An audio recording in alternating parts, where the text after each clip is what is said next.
That's crazy. Okay, I think I got it working now. When it said go live, it meant go live in OBS. All right, I think it might actually be working now. Hold on a sec. Let me refresh. Um, I hope it is. I hit go live. Bear with me, y'all. Hold on a sec.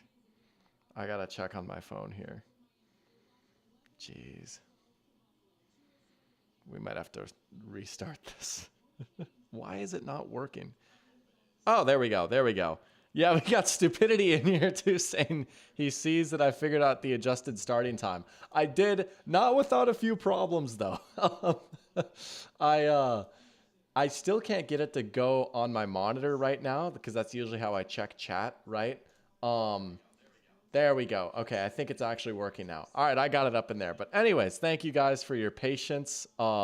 I did figure out how to like get the actual starting time though. No more 7:08 start time confusion. We were able to actually get it scheduled for 8 o'clock. And I think I figured out what I did wrong there. It said, oh, like you don't have auto start turned on, so you need to hit go live. And I thought, okay, that's cool. Like I hit start streaming and then I thought, okay, that's what they meant by go live. But in OBS, there's a separate button that says go live when you schedule your stream like this that I didn't hit. So I was talking to like literally myself for about a minute. And then I saw Parachamp say, hi, Doc, right? And I thought, oh, like maybe it's just being weird on my computer. Let me refresh. And then I pulled it up on my phone and it wasn't. But anyways, I gave like this whole speech about how it's the first Thursday night football of the season and how fired up I was for this game. So we're going to try that again. I'm going to get a quick drink of water and also hello to you, Parachamp, too. Hello to Parachamp and Stupidity. And if, of course, if you're in here, feel free to say hi. It was a little bit of an oopsie, but you know what? We bounced back. We bounced back better than ever. Oh, I'm fired up for this one. So I'm going to take a drink of water and then I'm going to rehash that speech of mine that I was giving.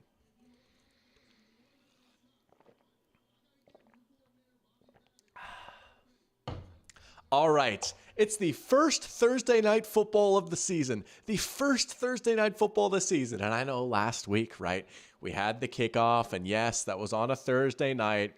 But that's the opening kickoff, right? This is the first Thursday night football on Amazon. I've got the Prime Vision broadcast up, which I just love so much. And I tell you what, we got a good one here tonight. It's the Bills and the Dolphins. It's a rivalry matchup that might have massive implications. And as you might have seen on Twitter or my community post or this title, this game is going to beg a very, very important question. Who is the real fraud? Who is the real fraud? Is it the Dolphins, like I've been parroting all summer, right? Is it the Dolphins or is it me? Is it the doctor? Is the doctor the fraud, right? If the Dolphins win this game, all of a sudden I might be the one on fraud watch. But we've got a great matchup here. We're about 10 minutes away. I am fired up as always. Looks like we got 5 people in here right now. But it's good to just like, you know, kind of go about your day and then realize, hey, we've got football on tonight. You know, week 1 was so epic, right? And there was all these primetime games and, you know, we had a little Thursday, a little Friday, a little Sunday, and a little Monday. And you get to do it all over again for the next like 20 weeks, 21 weeks, if you count the playoffs, right? Like, it's great. Gabe is in here. Welcome to the stream, Gabe. Asking, how's the voice? Much, much better. You know, I just need to give my voice a rest, right? I think we were talking about this on Monday. I did not go live on Monday. Just ended up giving myself a bit of a rest. But it turns out when you do a little over 15 hours of live streaming, the span of like 3 days, it really does a number on your voice. So my throat started to get a little scratchy like midway through the third quarter of the Rams-Lions game. And I was like, all right, I'm just going to chill. I'll give myself a break. Honestly, didn't end up missing that much. I still watched the Jets-49ers game, but it was all right. I mean, it was cool to see Rodgers out there again, and they had a few good drives, and the 49ers just kind of went down to business. And, man, maybe that offensive line is all right after all. I was kind of concerned about that all offseason. How about Dominic Pooney, the rookie? He had himself a freaking game, but, yeah, big win for the 49ers there. Maybe our concerns about them were a little overstated, but it is a long season, right? You can't jump to conclusions yet just after week 1. So this is where things start to get interesting. We have one game to go off here, and we'll talk about these two teams in a sec. Dive into the matchup, but first, let's address Pear Champ's comment here, saying he's got Achane, Josh Allen, and Kincaid going in this game for fantasy. That's quite the trio right there. We might see some big games out of those guys. I like Achane a lot today, honestly. I really do. Maybe not even as much as a rusher, but as a receiver. Like, man, they incorporated him in the receiving game so much last week, and you look at this Bills defense, it's a little banged up right now. They're without Teron Johnson and no Matt Milano, and of course they lost Poyer and Hyde, and a lot of things were made about the Bills' new look offense. I think I'm a little more concerned about this defense after what I saw week one. They've still got some good players, right? This is a big test for this defense right here, though. They were a little better in the second half of that Cardinals game, and I didn't watch much of it live, but I went back and watched some more of it throughout the week just to kind of get ready for this game. Their defense did look a lot better second half. Kyler seemed to have a little bit less time, but man, Kyler was killing him with his legs, and man, the Cardinals just could run the ball. There was some drives they just ran the ball at will against them, and they got James Conner in the receiving game a lot too. So I do think, with some of the Bills' losses and injuries and how good Achane looked as a receiver last week, and he is going to be a go today, even if he's not playing every single snap, right?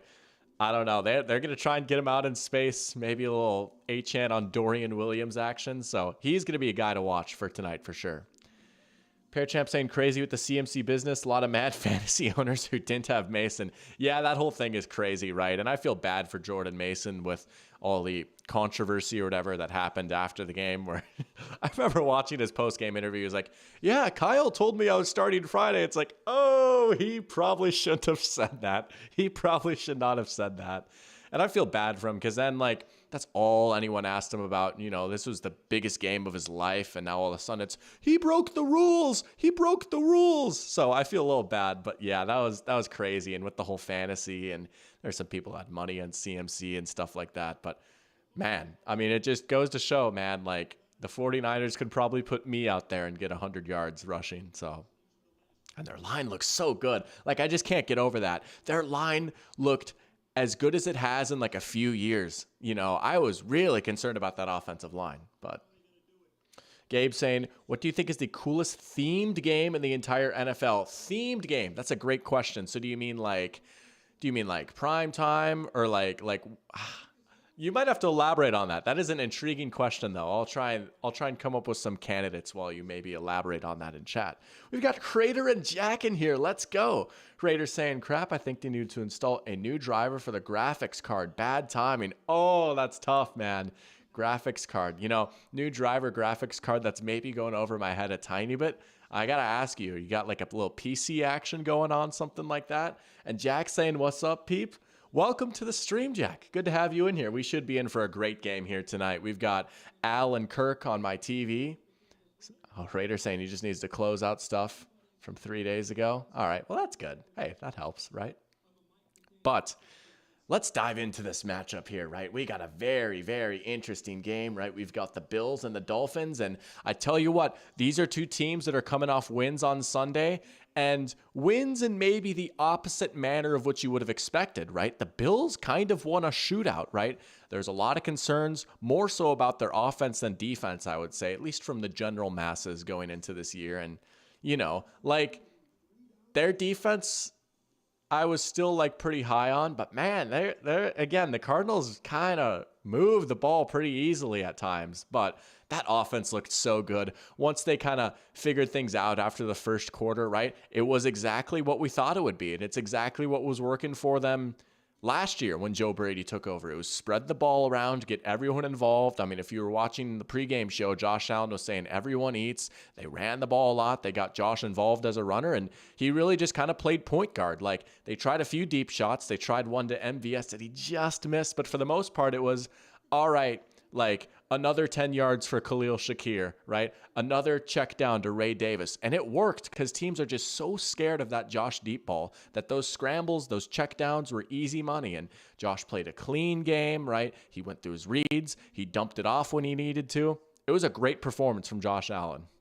I'm not really worried about these receivers at all. Even if they don't have a top dog, what they have, plus Josh, that offensive line and the running game is absolutely good enough.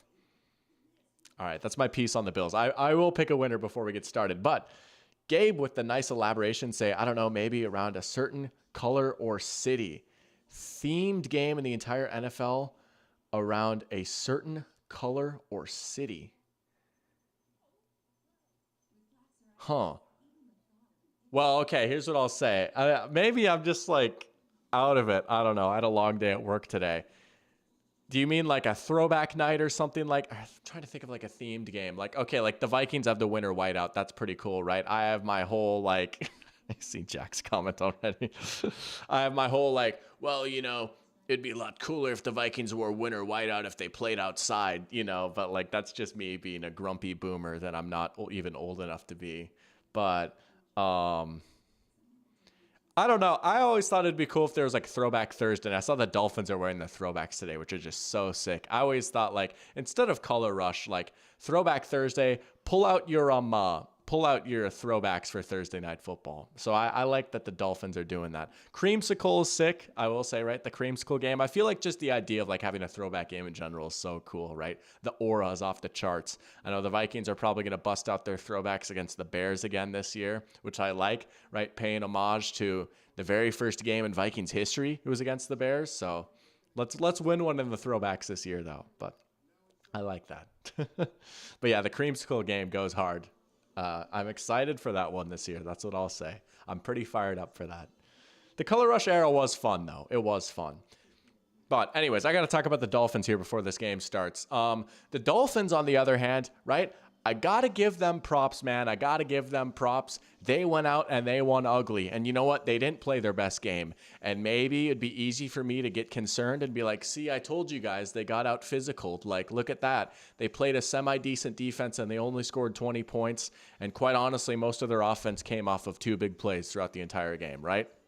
But you know what? I got to give them credit. They won ugly. Mike McDaniel said post-game last year that's a game we would have lost. He's absolutely right. He is. Like, things did not go perfectly. The offensive line did get battered around a little bit. They took some silly sacks. Tua missed a few throws.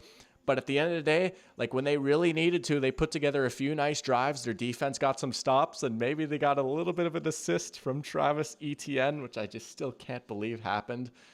But they won ugly, right? And I feel like if you would have asked me going into the season, oh, one team is going to win in a shootout, one team is going to win ugly, I would have reversed the roles.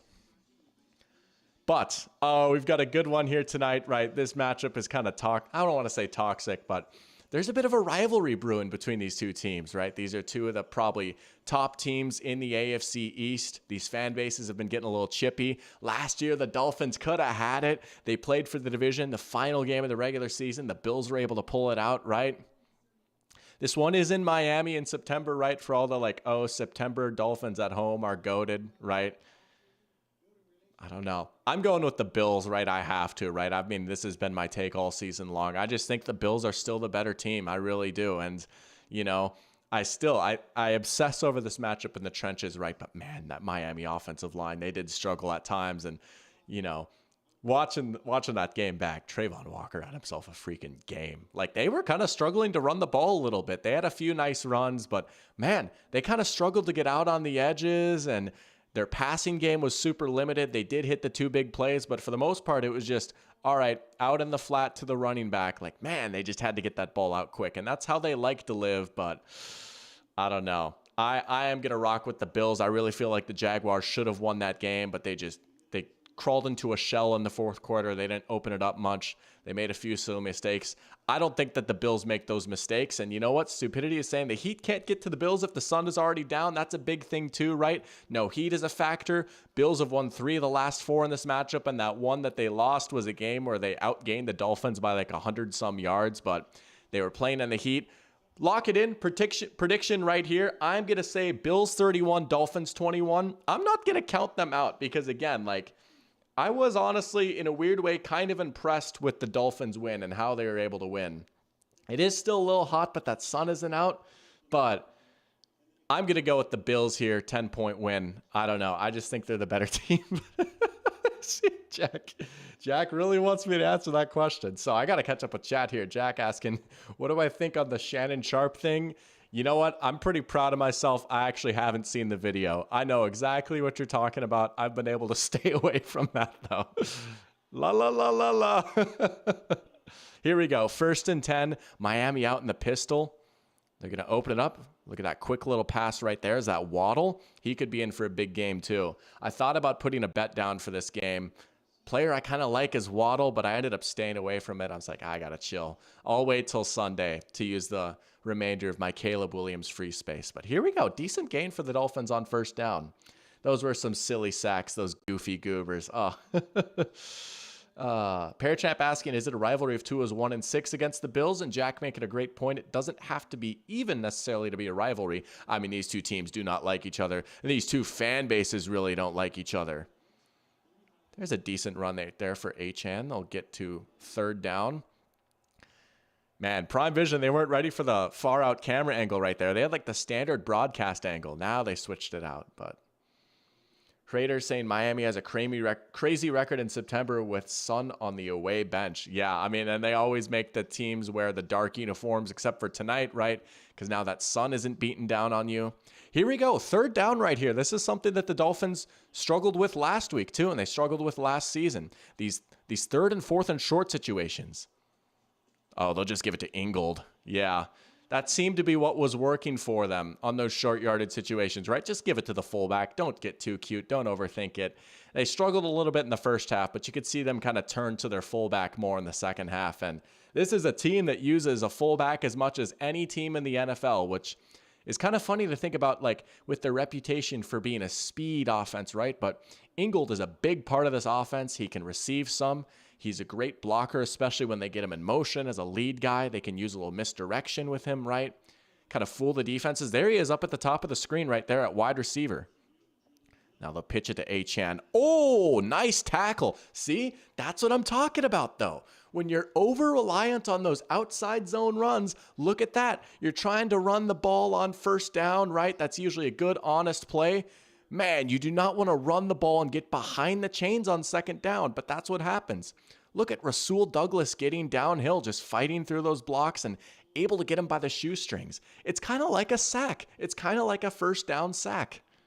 The Shannon Sharp jokes keep coming. He was a great tight end. No, Shannon, you're on live. Oh, they're going to go deep with Tua here. They're looking for Tyreek. Nearly intercepted. They had him bracketed the whole way. Man, I missed Prime Vision so much. I love just having the camera angle be a little bit further out right there. Oh, good job by the Bills. Look at that. Just 2 guys on Tyreek all day. Tried to get a big shot play, and now you're in 3rd and long. Oh, he nearly got that one too. Is that Christian Benford? Yeah, he had a pretty good game last week. Him and Rasul Douglas are a solid corner duo, right? It was mostly the running game that was killing the Bills, and Kyler's legs, man.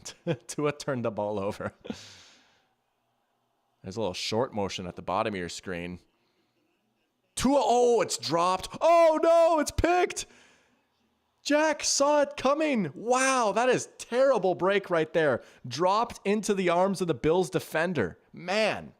Yeah, that one you can't put on Tua. He put that on a pretty good spot, it looked like, from up here, right? Looked like it just hit the receiver and he dropped it right into the Bills. What a big start for Buffalo, right? You get him into 3rd and long and then you get the takeaway to boot. Wow.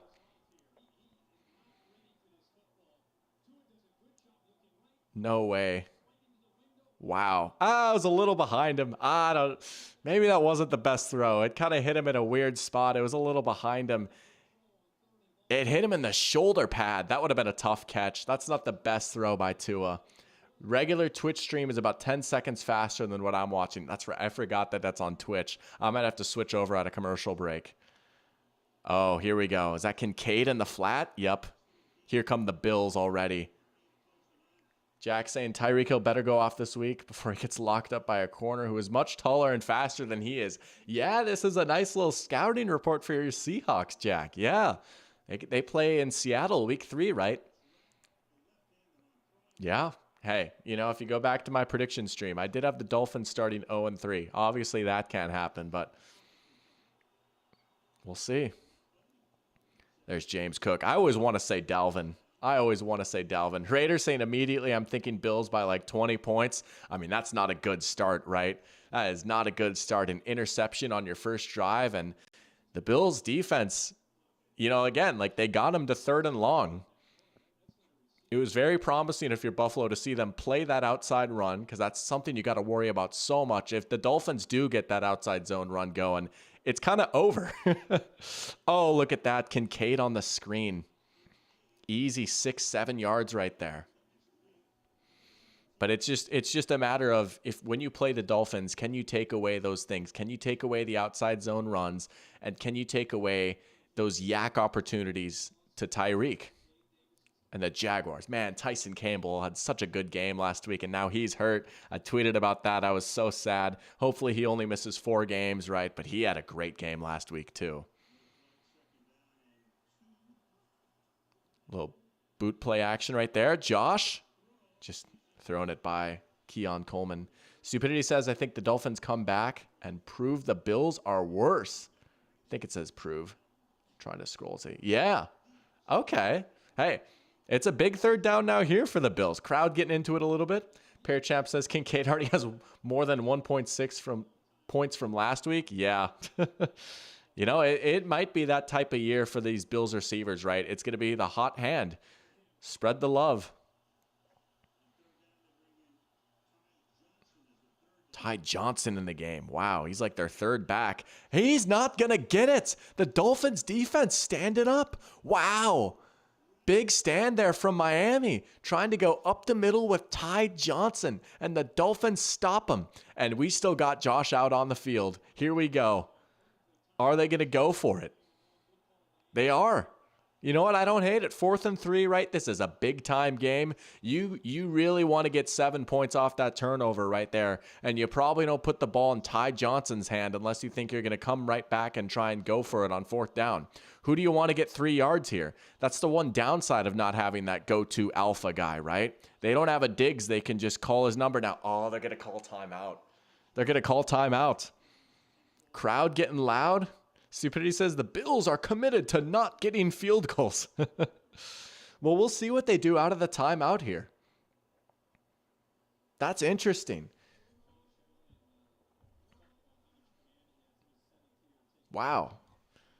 I wonder. I mean, I'd have to look at like the numbers, but Sean McDermott doesn't exactly strike me as like the most aggressive coach ever on 4th down. Stupidity saying same issue they had last year was no field goals. Yeah. What is up with these Bills kickers? Here we go. Josh is coming back out there, though. All right. You know what? I like it. I like the chutzpah right there. Go for it on 4th down. Go for it on a big 4th down. What do you got for us, Joe Brady? This is a team that's well built to get 3 yards. Maybe you just call Josh's number. Get him on a designed run.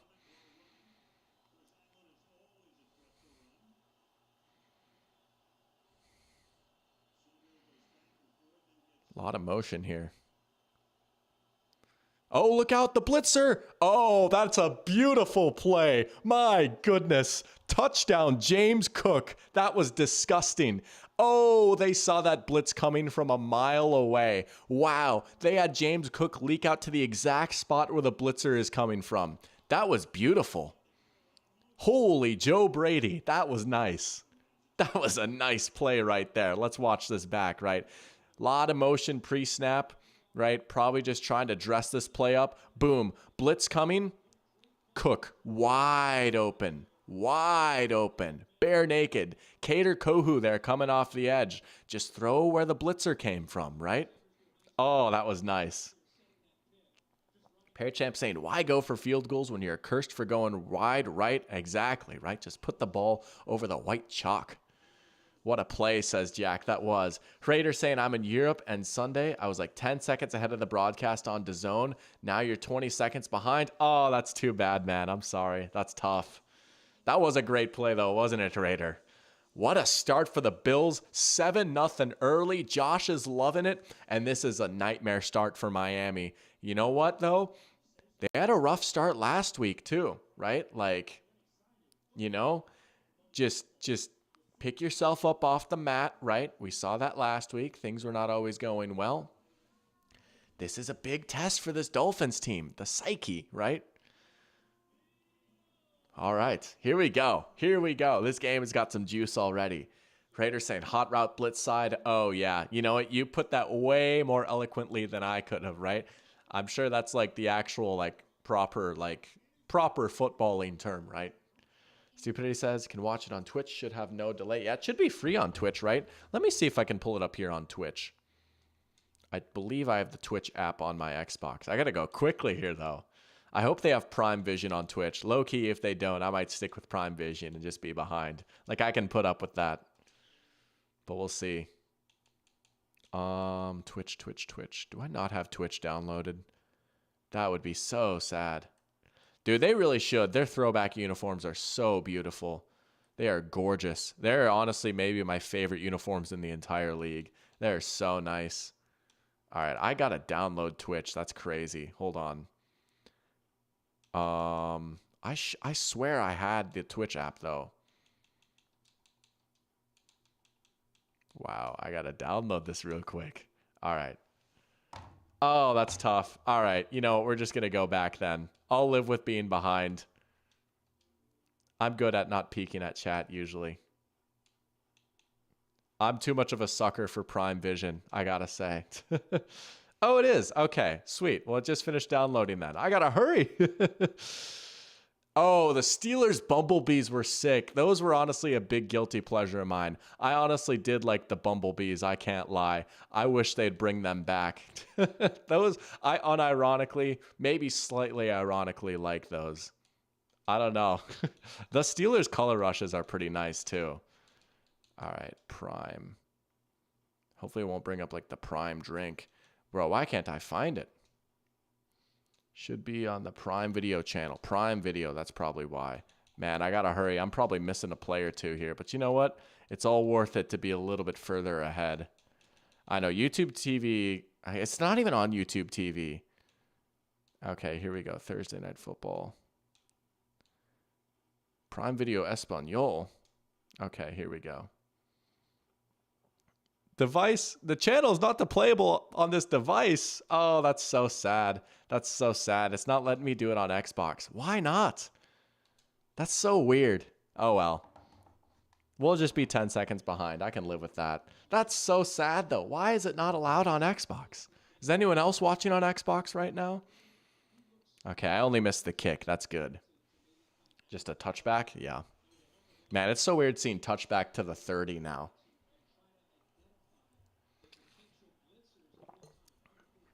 All right, here we go. Drive number 2 for the Dolphins. There's Ingold again. Got him kind of in line, almost like a tight end. They'll fake it to Achane. Not much doing there. Ooh, nice job to kind of fight through that hit a little bit. Okay. Nice little check down right there to your tight end. Jonnu Smith. We've been seeing a lot of Jonnu Smith for the Dolphins early on. Saw him a lot. Wasn't necessarily busy last week, but he was out on the field a lot. And he's a guy that this Dolphins coaching staff has been really excited to get in the building. You hear the way Mike McDaniel talks about him. Like, you could tell they were just really excited to have him on the team. And for a roster like this, he absolutely makes sense. Just how versatile and flexible of a player he is. You can do so many different things with him. Oh, nice reverse to Waddle. Oh, he's got some blocks. That's a nice play right there. Look at that. These offensive coordinators, coaches, play callers, whatever you want to call them, showing us some stuff early. Getting Waddle on the run, I like it, right? You got to use that speed. There's Sam Schwartzstein back on my TV. The literal creator of the revamped kickoff, or the dynamic kickoff. That's the actual name of it. Pony personnel. Jonnu was great with the Titans. Nah, he was such a fun player. I see why Arthur Smith loved him too. They tried to make him a thing with Atlanta. Wasn't quite having it. Wasn't quite happening. There's Tyreek. Little jet motion right there. A little touch pass. Get your speedsters on the run. We've seen now, I guess they might actually score this one as a pass, right? Yeah, they'll rule that as a pass, but it's more or less back-to-back run plays with your two speedy receivers. And he just kind of crouches down like near the line sometimes, right? And that's That's where they set him up a lot of the times. He can get those free releases, or he can put him in motion like that. Actually, I don't even know if he was in motion. I guess I just assume with the Dolphins that he always is. But, oh, hold on. We got a flag here now.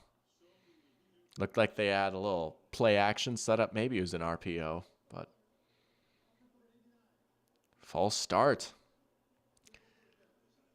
Jack asking how long it's going to be. They call it the dynamic kickoff before just calling it the kickoff. Yeah. I mean, I feel like after like a year, right, I'll just be like, here's the kickoff, right? They won't say, oh, the new kickoff or anything. I feel like I've already started to get used to it, you know, and it was cool to see a return touchdown last week. Hey, Seahawks legend DJ Dallas. That'll be a fun trivia question in like 10 years.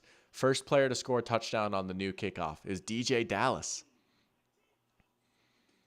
There you go. Now they're using their running backs. There's Achane. Oh, look at the blocking. There you go. That's the upside. We've seen now the downside and the upside of those zone runs. My goodness. He had just a chasm to run through right there. You get your speedster out in space. That's nice. Motion away from the side you're going to run. Oop, those Bills defenders just shot up a little bit too far. Easy money.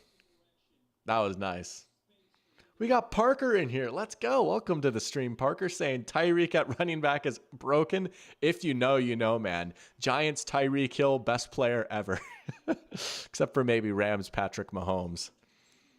2nd and inches. There you go. Just pick up the yards on the ground. There's a run between the tackles. Dolphins did that 10 times last week, not counting a scramble by Tua.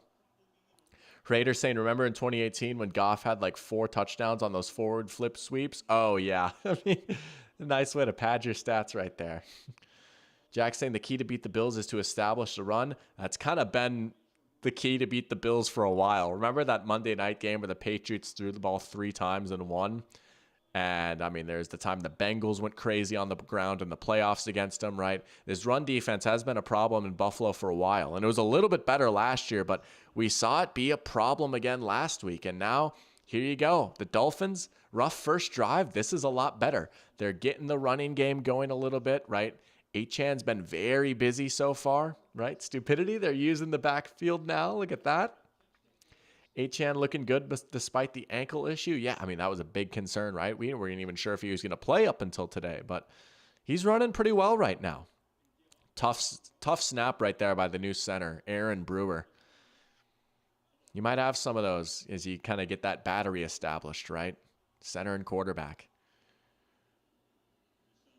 Tua, there you go. There's the dump off. There's Jeff Wilson. That's the guy that a lot of people thought might go off today if both Mostert and Achane were out, but Jeff Wilson, you know, we saw a little bit of him last week. He had maybe a few carries. He is one of Mike McDaniel's buddies, right? There's Mostert out on the sideline. But we'll see a little bit more Jeff Wilson tonight for sure. I don't think that we'll see like 20 carries for Achane. We might see a few, though. They've been feeding him so far. Jack saying Debo is good, but he's no Jake Bobo. Tyreek is good, but he's no Debo Samuel. I don't know, man. I mean, I don't know. I feel like Tyreek is a little better than Debo, but I get what you're saying as far as running back goes. Yeah. Tua. Oh, that's a nice throw by Tua. Stepping up. Is he in? Is he in? Is he in? He's short. That's a nice play by Tua right there, though, right? To come back after the interception, that's always been the big question with him. Can he create a little bit? And you know what? He just hung in the pocket, hung in the pocket, hung in the pocket. And then you're going to see him step up off platform. That's a nice throw. That's a nice ball right there. Good answer from Tua on this drive. Oh, Waddle just dusts him. Easy, wide open in the middle of the field, right? And, ooh, it's close, but I think he's short. But they can just punch it in right here. Here we go. Achane. Oh, ball. I think he was down. Here you go, though, Pear Champ, right? Potential goal line carry here for your fantasy back, right? Yeah. Oh, no. Penalty on the offense. Oh, the play was blown dead. That was a very dangerous fumble right there, but wouldn't have even mattered. Liam Eichenberg with the false start. He's a guy who's kind of on the hot seat for his starting job this year, right? I mean, he's been kind of much maligned for a few years now, if you ask a lot of Dolphins fans. And, you know, he's got to have a good year this year. All right, so I'll back him up 5 yards. Still first and goal, though. Still in a pretty good spot here. Not quite an automatic punch in now, though. There's Achane. Bill's ready for it that time. Raider saying, did you see Tyreek get the top award from Mostert on the top 100? Mostert is like a foot taller, and I thought he was a small back. No, Mostert's got some size to him, which would surprise you, right, for how fast of a guy he is. But nah, he's like over 6 feet tall. Isn't he like 6'2" or something like that? And he's kind of built. Like, he does not run the way you'd expect someone built like him to be, you know? Man, I just can't speak right now. No, he's massive for a speed back. There you go. Oh, yeah. Achane had the block from Ingold. Touchdown. I don't know if that was the first read right there, but that was really well set up, right? I mean, you get your speedy running back with a lead block from your fullback. Man, I'm surprised Tua just didn't spray that ball out there right away, but he got there either way. That's a nice play for a touchdown. Here we go. Points. And look at that. There is a touchdown for your fantasy back right there. Let's watch this playback. Was that the first read, I wonder? Not Tua's looking middle of the field first, but man, he just had that all day out to the back. Mike McDaniel feeling it right now. All right. Here we go. Tie game. 7-7. Stupidity said only sent one guy to cover 2. Yeah, right. I mean, man. And again, I mean, not again. That's not like I've said this, but like, you know, Ingold probably wasn't like a legit option to throw the ball to there, you know? But man, nice block, right? Ingold for MVP already. Man, he is such a cool player, honestly. I do love me some Alec Ingold. Like, he is the perfect player for this type of offense. He's Mike McDaniel's use check, kind of, you know? They use him in so many different ways, but yeah, that was nice right there. It's like an advanced check down, kind of. But look at that. That's a nice little 7 points plus the yardage right there for your fantasy back. Man, maybe I should have started Achane in my 6-man fantasy league. I just drafted him right. I was like, I have to. Like, the value is too good. He'll be a high upside backup. Look at that. He's already got 10 points. Bro, I should have started him. That's so tough. My other running backs are Josh Jacobs and Jonathan Taylor, who are actually going to be playing against each other in real life. And then I have Kupp in the flex. I mean, there's no way I'm taking Kupp out, but I could have maybe started him. Oh, well. I have him. At least. But I might have to, like, swallow my pride and actually start playing him here. I wonder what the over-under line was for this game. But I do feel like, yeah, I've said this for a few games now, like, oh, we're going to see points, and I feel like that happened in a few games. Like, the opening game was a bit lower scoring. I mean, it was still 27-20, but it moved pretty slowly at times. Friday's game was just crazy. I mean, I don't even know how I can describe that game. We had big plays, and we also had some silliness on the football field. Sunday's game, we had great offense, but a lot of just longer drives, so that's why it wasn't quite as high scoring. But I do feel like it wouldn't shock me if, like, both these teams scored around the 30s here tonight. Jack saying, I'm afraid Ingle will not win MVP when Jonathan Hankins exists. Jonathan Hankins.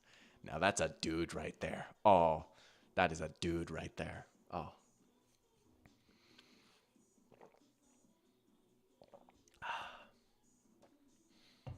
Speaking of dudes, and also, I mean, Hankins used to play for the Giants, and I'm just thinking of massive Giants players, and I want to speak this into existence. It's not going to happen. Like, there's no way, right? But Luke Braun, big Vikings podcaster, Locked On Vikings. You guys might be familiar with the Locked On Podcast Network. He's the Vikings guy. I think he said this like half jokingly, right? But like some other person was like speculating about a Dexter Lawrence trade, like, oh, like Giants might trade Dexter Lawrence at the deadline. And Luke Braun quote tweeted it was like, come walk with me, you know, like, oh, could you imagine Dexter Lawrence on the Vikings? There's no way, though. But I do want to speak that into existence. Like, people are like, would you be willing to give up the first, like this next year's first? I'm like, oh my gosh, if that's all it took, if we could trade our first round pick for Dexter Lawrence straight up, I would go to Minnesota right now and force Kwesi to get on the phone. I don't think Dex is getting traded, though. I just, like, you can't trade a player that good. He had a game last week, too, but just seeing Jonathan Hankins' name made me think of that. Trying to will it into existence, but it's not going to happen. All right. Buffalo, first real drive of the game, right? They had a short field on their first drive. What are they going to do to try and go the full 70 here? They'll start off with Cook. Jack saying, I want to see the Giants give the Seahawks Isaiah Simmons. That would be pretty sick. That would be pretty sweet. Uh-oh. Terrell Bernard now going to the locker room. He was a great player for him last year. And, man, this is a Bills defense that can't afford any more hits, especially at the linebacker position. Oh, that's bad news for Buffalo. Dump it off to Shakir right there. Can't quite get the first down, but set up third and very short for a pretty good running game. Man, that is a big hit right there, though, for Buffalo. Oh, you start to get even more worried about this defense. That man right there, Sean McDermott, who they're showing on the screen, is going to have his work cut out for him. Jack saying, I feel like he would cook in the Hawks D. Oh, absolutely. Mike McDonald would do foul, disgusting things with him. It would be awesome. He hasn't quite turned into the player I hoped he would have been coming out of the draft, but he still is pretty fun, isn't he? He's a fun player. I loved him so much, though, coming out of Clemson. Oh, Josh dropped the snap. He's able to recover. He rolls out. Doesn't have anyone. Well played by the Dolphins D. Josh dropped the snap, and the Dolphins defense able to cover it up. 4th and 1, and it looks like it's going to be a punt here. Yeah, there's that hand, right? His left hand has been dealing with a little bit of an injury, and it just kind of hit him there, and he wasn't able to catch it cleanly. And from there, that just kind of threw the whole play out of whack. All right, here we go. A little bit of a swing right here. 4th and 1, the Dolphins are getting the ball back. The 4th down decision recommendation is to go for it. And I honestly wouldn't blame them, right? I'm Mr. Go for it, right? I love seeing teams be aggressive. I just think it's more fun. And if it's the way that's going to optimize your chances of winning the football game, I'm all here for it too. But I just think as a neutral fan, it's more enjoyable. But I get why they punt there, right? I mean, I understand though, like why, like most charts would recommend to go for it on 4th and 1, right? Get the yard with Josh or something. But man, that was a big drop snap right there. Jack saying he would have caught that snap, by the way. I would have caught it too. Unfortunately, after I caught it, I would have been eaten alive by Calais Campbell, and I would probably be streaming from a hospital bed. Stupidity saying Bills don't get a field goal. Go figure. Some are saying they just may never kick ever again. Why do they even need a kicker? Oh, we got Jack in here. We got Jack squared again. Let's go. Let's go. We got both the Jacks in here. All right, we're going to figure out a way to work through the confusion here. But Jack Gothberg saying, oh, how the tables have turned. The Josh Allen hate needs to stop. Guy carries his team and gets blamed for the losses. I am absolutely with you. The narratives around Josh Allen are insane. The fact that he was voted by 11 anonymous players as the most overrated player in the NFL, as I just think it's absolutely ludicrous. I think that he's the second best quarterback in the NFL behind only Patrick Mahomes.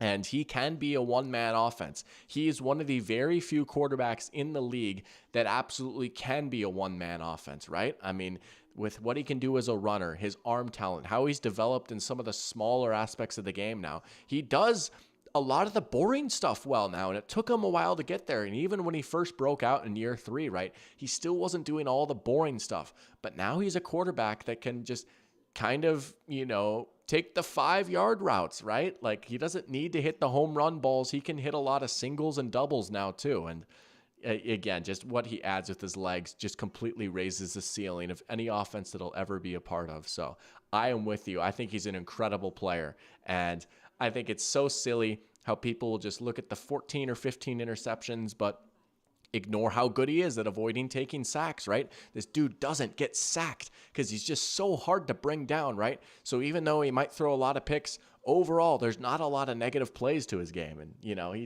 I am with you, Jack. I am with you. He is a special player. He is a special, special player. But a little banged up. He dropped the snap, and now the Dolphins are getting the ball back here. Fun first quarter. And Miami, Hey, we'll see what they've got cooked up here, but that running game was working a little bit. That running game was starting to work a little bit. And I feel like now, especially if Bernard isn't out there, man, you have to just destroy the middle of the field right here, right? Get these backup linebackers just completely isolated out in space, right? And then just send your speed at them. Oh, that's a good tackle right there on first down. Who was that got in there? I don't know, quite know who 54 is, but that's a heck of a play right there. Trying to go up the gut. Achane was trying to cut it back up a little bit, but the Bills were able to rally to the ball.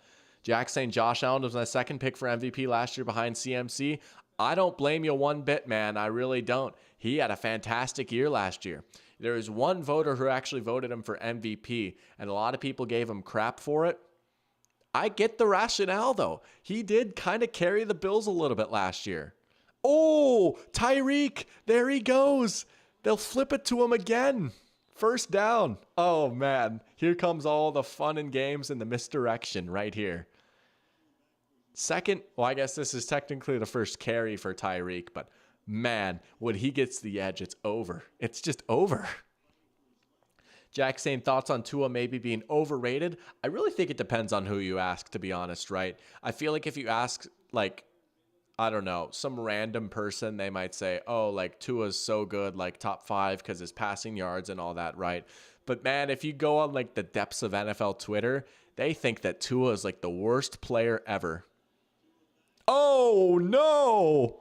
Oh no! As soon as I say that, Tua sails one to Christian Benford. Oh no. Oh no. Yeah. See, here's the thing with Tua, right? I think that if you make like a skill tree of Tua, I know, right on cue, right? If you make a skill tree of Tua, like he's got a few attributes maxed out and then others are just super low. And it's really hard to be a complete offense with that. Tua is an incredibly accurate quarterback at times, right?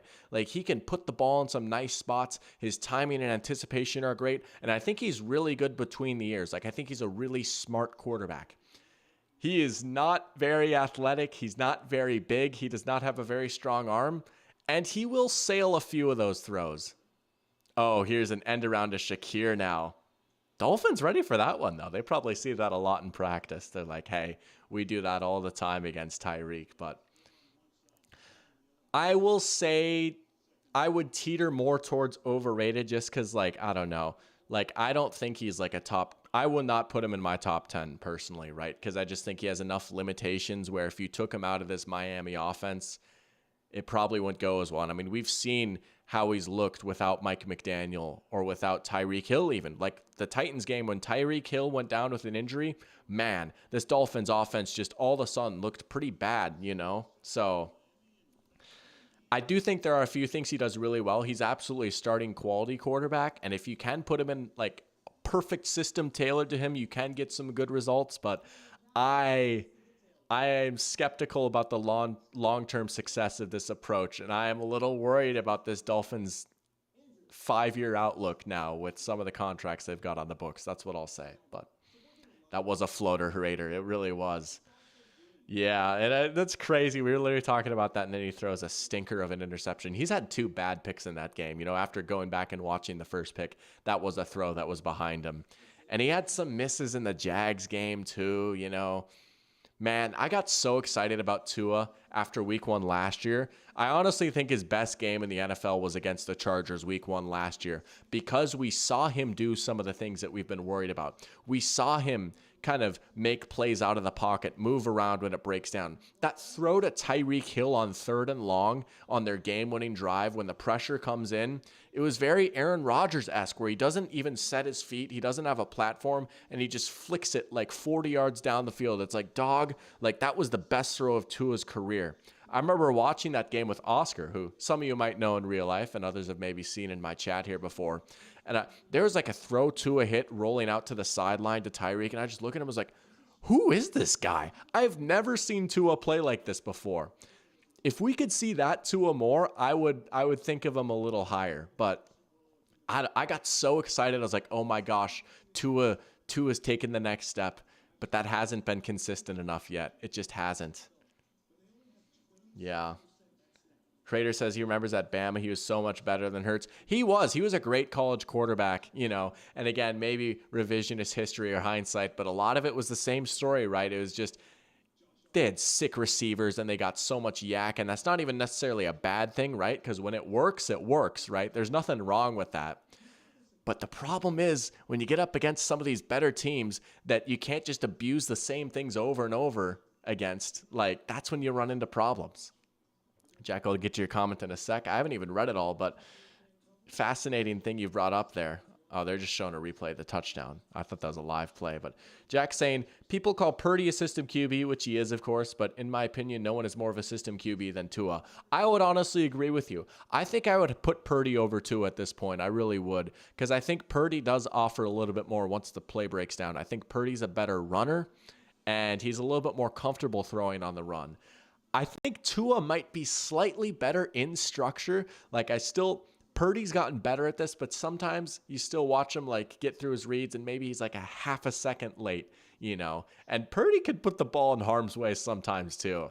He's got an underrated bozo gene, but I would probably agree. I would say if you want to go the system QB route, and again, my big thing is I don't even necessarily think that's a bad thing if it works, right? Like Jared Goff is a system QB, but who really cares, right? The Lions offense is so good, like it works. Oh, nice pump by Josh. Just slide there. Set up third and manageable. But I would probably agree with that. OS3 getting a shout out. Let's go. Bills offense is getting short fields, right? That's the advantage of winning the turnover battle. They got to turn these into points, though. They got the first one turned into 7. What are they going to do here on third down? And we got Cherubic Ben in here. Let's go. Hopefully you got your name right. Saying thoughts on Hurts last week. Loved his game, but the turnovers were terrible. I'll get to that question. That's a good one, though. I'll get to that question after here, though. But in short, I thought he was all right. I did. The turnovers were rough, but he had a few nice throws. I guess that is the answer. But 3rd and 5. Josh has some time. There you go. Khalil Shakir. Oh, I should have bet on Shakir. I thought about betting on Shakir. The 9 fantasy point line was looking so tasty. It's like he's going to smash it. But then I got scared. I was like, why is it so low again? He's passed it like the past 5 games, but why is it low? What does Vegas know? But look at that. That's the new Josh right there. Top of the drop. Look. Boom. 7-yard gain, right? Hit those doubles. I don't mind the Steve Young comp for Purdy, honestly. That's a new one, but I don't hate that. Oh, he broke that tackle. Ramsey came down in a hurry, but James Cook was able to get some positive yards there. Parachap asking, how much longer do I think Tua stays in Miami? 2 more years before drafting someone to replace him? That's an interesting question, right? And I think a lot of that is going to ride on how these next 2 seasons go, right? Let's say I'm right. Let's say the Dolphins do miss the playoffs this year. His seat probably gets a little bit hotter, right?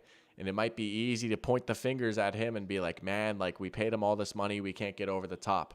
And I'd have to dive into his contract a little bit more and see like how bad of a dead cap hit it would be for them to move on from him that early.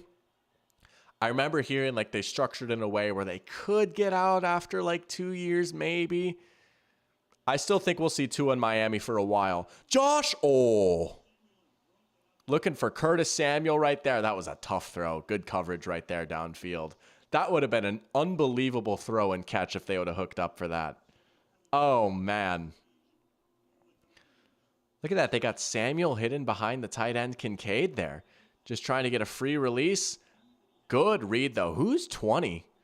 Maybe didn't quite turn his head, but I don't know. You probably let that go, right? Look at that. Able to pick up Samuel right there, going out on almost a wheel route, it looked like a little bit. Another big 3rd down. This one 3rd and 7. Maybe a blitz here. They're going to rush 4. Josh has got no one. Just throws it short of the check down. You got to kick it here, right? Here comes the dreaded Bills field goal. You got to kick it here, though. 4th and 7. That's a little bit too long to go for it, probably. Good coverage on the back end, though, by the Dolphins right there. Honestly, This secondary, this back end of the defense is looking pretty good so far.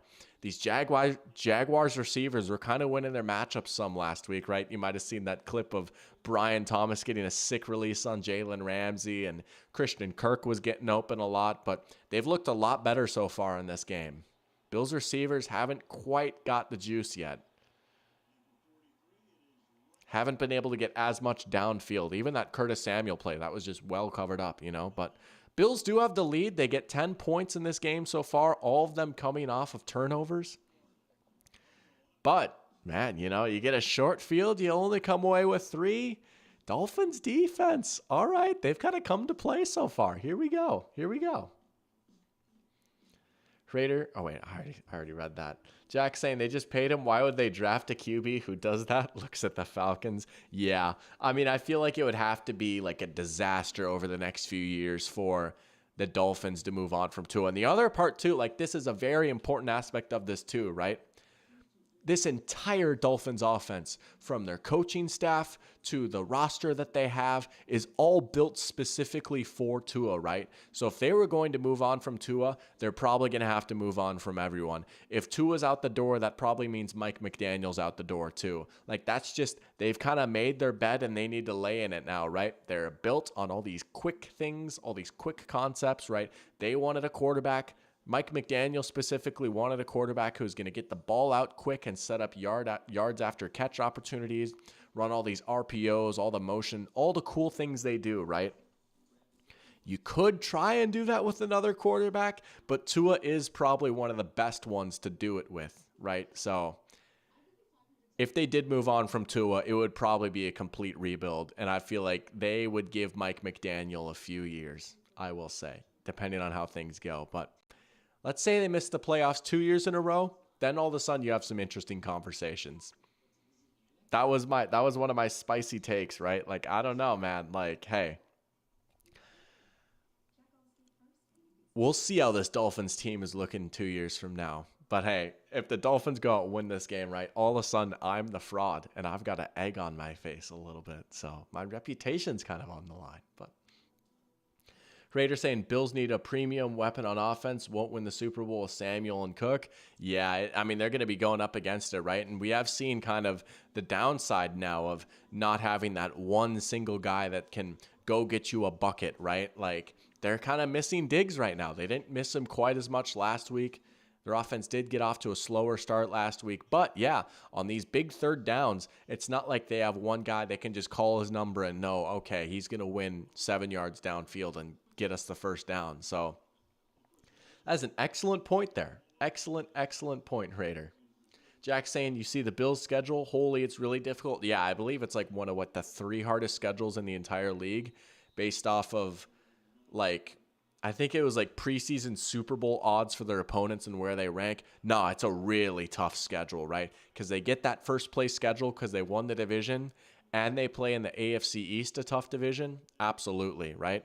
But this is one of their tough games right here. Dolphins on the road early on in the season, right?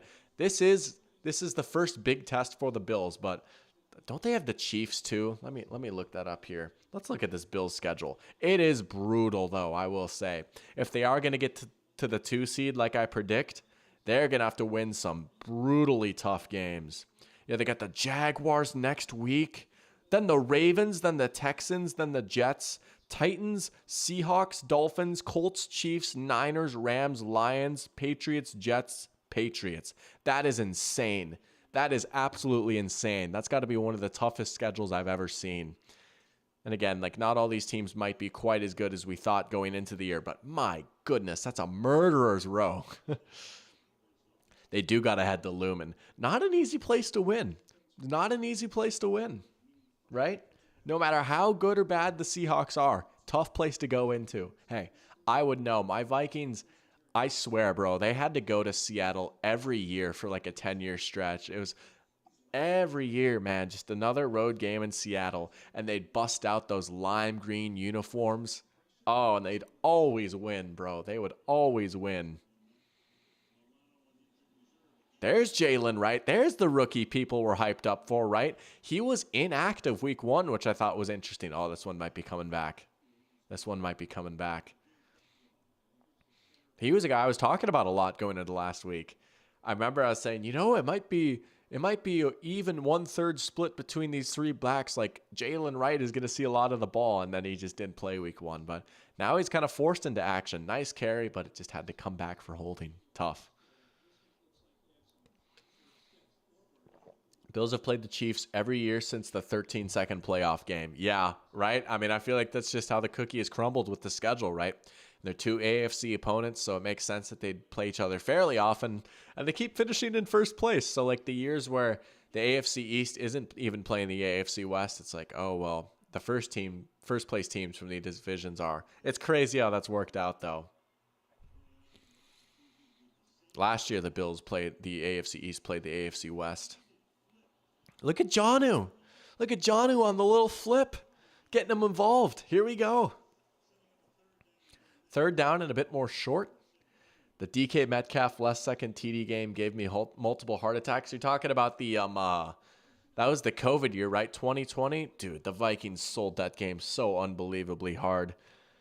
Man, that was a terrible choke job by the Vikings. Russ was in his bag on that drive, too. We tried to go for it for the win. We didn't get it. Stephen A. was like, the Vikings are stupid. And it's like, nah, bro, we should have just got the first down. But, oh, he missed Tyreek. No flag. 4th down. Bills defense stands up. Get a little bit of help from the penalty, right? Tyreek on Rasul, they're saying maybe a hold. Oh, yeah, you kind of got him there a little bit. You might have got away with one there. There's the blood on Tyreek's jersey. Someone was talking about that earlier. I missed it. Stupidity. He does have some blood on his 0 right there. Kind of goes hard, not going to lie. But, yeah, maybe Rasul got away with one there a tiny bit. But the Bills get a stop. All right, so they're going to get the ball back. Can the Bills put together a decent drive here now with long field, right? 4th drive of the game. 2 of them have come off of turnovers. But the defense rebounding right there nicely. The Dolphins had one nice drive, and then they've had the 2 turnovers, and then this drive, the penalties kind of put them behind the chains. Some mistakes so far from the Dolphins. They're kind of shooting themselves in the foot a little bit. The 2020 Seahawks, Jack says, was the most polarizing team I've ever watched. It was either a dominant, a heart attack game, or we played like crap. That was a crazy team, but man, they were fun, weren't they? I think one of my favorite games, like honestly, one of the more underrated games for that entire 2020 season, it was either week 3 or week 4, but it was Seahawks-Cowboys in Seattle. That was before Dak got hurt when he got off to that insane start to the season, right? Dak was just playing out of his mind like the first 4 games. And so was Russ, right? That was the peak of let Russ cook. That was when it was like, wow, like September Russ, like this might actually be his MVP year before things went downhill a little bit. It was 2 of the hottest quarterbacks in the game. And man, they traded blows back and forth. Like that was just classic COVID ball right there. We saw some offensive fireworks. That was a great game. Seattle won that game too, I believe, right? But I just remember like I was like on my feet for that game. The rain was coming down a little bit. That was a fun game. I might have to go back and watch that one tonight once we're done here. But I bet you remember that one, Jack. That was, yeah. Parachamp saying, I'm still sad the Packers gave Rasul to the Bills. I got a Rasul jersey for the game-winning play he had on the 8-0 Cardinals a few years ago. That's another great pull right there. That was an awesome game. MVP Rodgers versus the 8-0 Cardinals on Thursday Night Football. Joe Buck, Troy Aikman in the booth. That was a freaking awesome game right there. Rasul Douglas icing the game with the interception. That's so sick you have a Rasul jersey, though. That is sad they traded him away, but they got like a decent return for him, didn't they? Didn't they get like a 3rd-round draft pick? But yeah, tough. That was a great Joe Buck call. Yeah. I mean, hey, I feel like I've annoyed my friends with this a little bit, but like, I don't know how much I've said this on stream. Joe Buck, good. I honestly think Joe Buck has gotten to be a pretty good broadcaster now. He's really grown into football a little bit. Like, I feel like he's gotten so much better. There's actual emotion now, and he's just got such an iconic, classic voice. Every game he calls feels like a big game.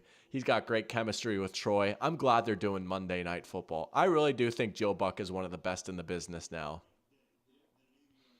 Trayvon Diggs punched the ball into DK's hand for a touchback. That was just a crazy game. Pearchamp with a nice comment that I'll get here to in a sec after this 1st and 10 for the Bills. Josh play action. There's Ray Davis. Man, he's got to go away just to get to the line of scrimmage. They're going to get him for a loss. Tried to do a little play action, dump it off to the back. The Dolphins ready for it, staying home on defense. Pearchamp saying all the receivers had COVID or were injured in that game too. Also, yes, it was a 3rd-round pick. Okay, yeah. But yeah, no, that was a crazy game. And there's the iconic Rodgers, helmet came off when he got hit, right? And he was making that weird face. And that was right before the Aaron Rodgers incident happened. I think it was like the next week even, maybe. But that was a fun game. I have fond memories of that game too. I'll get to here in a sec. Oh, what a throw. Oh, they're going to get an and one, aren't they? Are they going to get an and one for the hit to Shakir's head? That was an unbelievable throw by Josh Allen right there. My goodness. My goodness. Oh.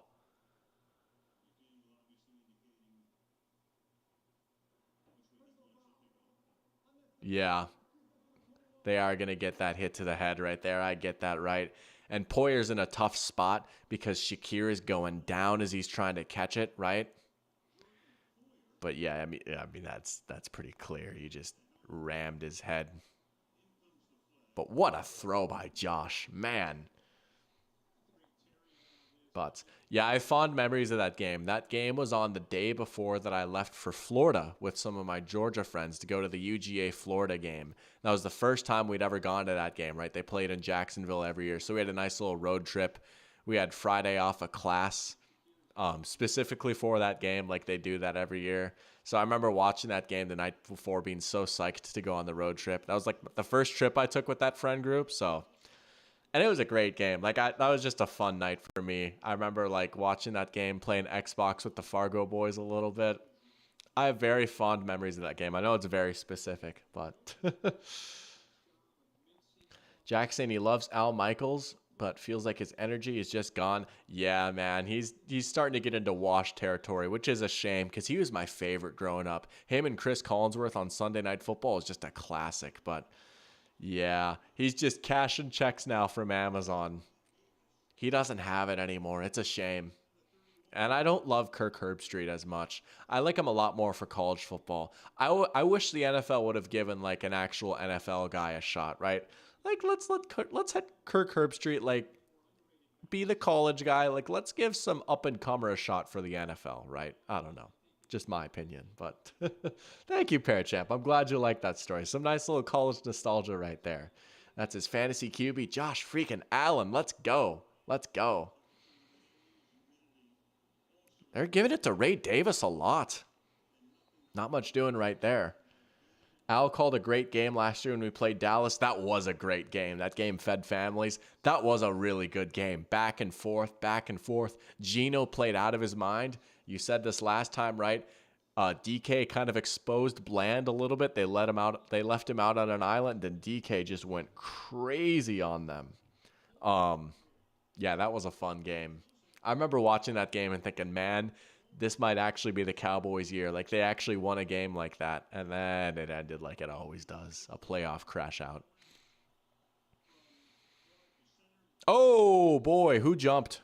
It's going to be a false start. Yeah, man.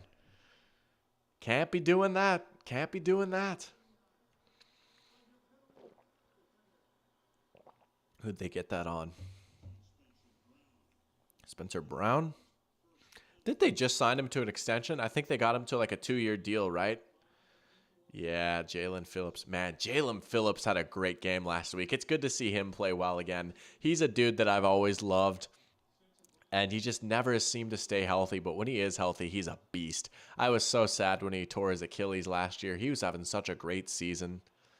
But it's good to see him kind of take over a little bit for the Dolphins late in that game. Oh! David Long bringing the boom like the Costco guys. Oh, baby. We bring the boom to you. How about it? Shakir able to hold on, though. Bro, he's already about to cash his prize picks line. He's got 4 for 42. Man. Got some shouts for Gus Johnson and Joe Tessitore. He was fun on Monday Night Football. He was. He does bring some good energy. I feel like he's the perfect college football commentator. Yeah, Joe Tess is pretty good. All right, 3rd and 12. Oh, a bit of a jump. Think he might have got back in time. Josh is going to try and do something. Oh! Josh able to extend the play, and he hits Ty Johnson. 1st and goal. Josh just kept waiting, and you got to feel bad for this Dolphins secondary. Again, a lot of good coverage on the back end. They have it locked up for 4 or 5 seconds, but that's just too much time for Josh. On the run to sneak it by Jalen Ramsey to the back. Oh, Josh is him, isn't he? My goodness. If you were a Josh Allen doubter before, oh, man. How could you doubt him watching a game like this? Easy touchdown, James Cook right there. 2-score lead for the Bills. Statement drive right there. My goodness. Josh with some nutty plays on this drive. Oh, man. You know, where's Goat Kid at, right? He was saying Josh MVP. He's got a tall mountain to climb in Patrick Mahomes, right? Especially if the Chiefs just go crazy and win like 14 or 15 games this year. But man, he's got the narrative on his side now, right? Bills lose Diggs and they're still good, and Josh produces like he's always produced. That might get him some votes. Yeah. The East still runs through Buffalo. Hey, we've got a lot of game left, right? But this is a big early statement for the Bills. This is a big early statement for the Bills. Miami has, like, they just got to figure something out on offense here. You can't keep making mistakes. You've had 3 of your 4 drives killed by either an interception or penalties. Everyone overreacted. They lost a 30-year-old receiver. He can't type. Yeah, I mean, it's not like Diggs was that big of a part of their offense once Joe Brady took over, right? This was kind of the makeover that they did last year. I just, like, man, like, everyone was saying the Bills might be in for a down year. I really think last year was the down year. Last year was the year where they kind of went through some growing pains and some transitions and remaking their offense a little bit. And they lost so many weird close games with fumbles and drops and having too many men on the field on the missed field goal that would have, you know, ended the game versus the Broncos. Like, so many weird, bizarre things happened that don't normally happen, right? And even after all that, even after the crazy start that the Dolphins got off to last year, the Bills still won the division. Like, I really feel like last year was their down year. And they kind of ate their vegetables in the offseason. They let some of their older guys go, but they've done a better job drafting and developing now. There's a few years where they were kind of cold in the draft and didn't have a few of the greatest classes, but they've put together a few nice looking classes now. Some of their young guys are starting to step up, right? So, okay, they lose Trey White. Bro, did you watch Trey White try and guard Jameson Williams on Sunday night? Like, they don't miss him. I'm sorry. Like, he was a great player for a long time, but that's what happens when you keep getting injured and you get a little bit older. It's a shame, but, like, man, when you're a corner and you age, it's over, right? Christian Benford's in there now, and he was a pretty good player for him last year, and he's had a good game so far, right? Like, they traded for Rasul Douglas, right? Like, they've been a pretty well-run organization. Rader says, feels like a 3-play touchdown drive for Miami will just give the Bills time to score another. Miami needs a TD drive and to leave less than a minute on the clock. Yeah, I mean, you know, and this Bills offense maybe isn't quite as built for big plays as they once were, but yeah, you can't score too quick, right? Like, I feel like the absolute nightmare here, I mean, for obvious reasons, but like, if you're Miami and you go like 3 and out, right? Like, you leave the Bills like 5-ish minutes, they could totally grind out a 5-minute drive and end the half with a score, right? But I mean, they gotta shape up here. Jack saying, well, the Dolphins don't care about a corner aging as they just made Ramsey the highest paid corner. And I get it, right? Like, some of these extensions are win now moves. Like, you pay Ramsey so it doesn't hold out and he doesn't ask for a new deal next offseason. But I'm a little, like, worried about that deal. Like, I honestly thought Jalen Ramsey played pretty darn well when he was healthy last year. But again, like, Corner probably more than any other position except for maybe running back. Even then, like when you start to age and you lose a step, it's over. And I will say Ramsey is maybe a little bit more equipped to transition like into being older, right? Like, okay, you can just put him at safety, right? Like he's a really good zone player. He's a really smart player. You could totally envision him playing safety. A lot of people wanted him to play safety coming out of the draft. Like there was a legit debate over whether Jalen Ramsey should be a corner or a free safety in the NFL. So maybe you get a little Charles Woodson, Rod Woodson action and like he ages a little better. But man, for a team that's already got a lot of big deals on the books, you're paying a guy that much money when he's probably only going to start declining. Yeah, is a little concerning, but I'm saying all this. If there's any Dolphins fans that ever watch me, they probably think I hate them. That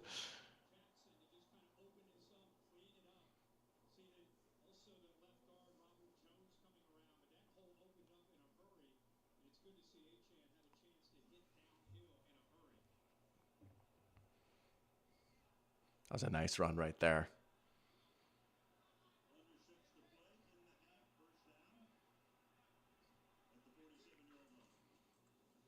Go back to HN.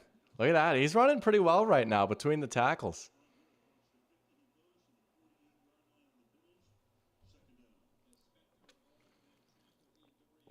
It's a big drive for the Dolphins. You got to answer with points. And I do believe they get the ball. Do they get the ball to start the second half? I'm trying to remember. Let's see. I actually don't remember. No, they don't. No, they don't. Yeah, because they threw a pick on the first drive. Man, if you're Miami, you really got to score here then, even if you get a field goal. HN again, 3 straight running plays for him.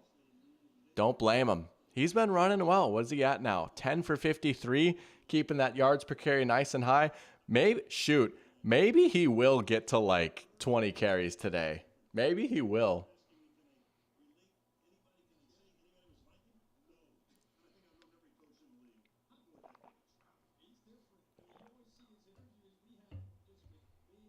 Third and 1. Give it to him again, right? The look ahead saying go for it on 4th and 8 or less. Well, man, you really hope they don't get it to 4th and 8. Maybe Ingold up the middle. Yep, look at that. Oh, they stopped it. They were ready for it that time. That's kind of started to become their go-to on 4th and short or on 3rd and short is Ingold, right? The Bills stopped it there. Wow. All right. They're probably going to go, right? You could see Mike McDaniel already looking at the play sheet. Dorian Williams, big play. All right. 4th and 2. Man, this is a big 4th and 2 right here. That clock is starting to tick a little bit. They're going to come out and empty. Wow. 4th and 2 and they're in empty. Quick pass, right? Tua goes down. Oh, no. 4th and 2, they come out and empty and take the sack. Bills take over. Oh, no.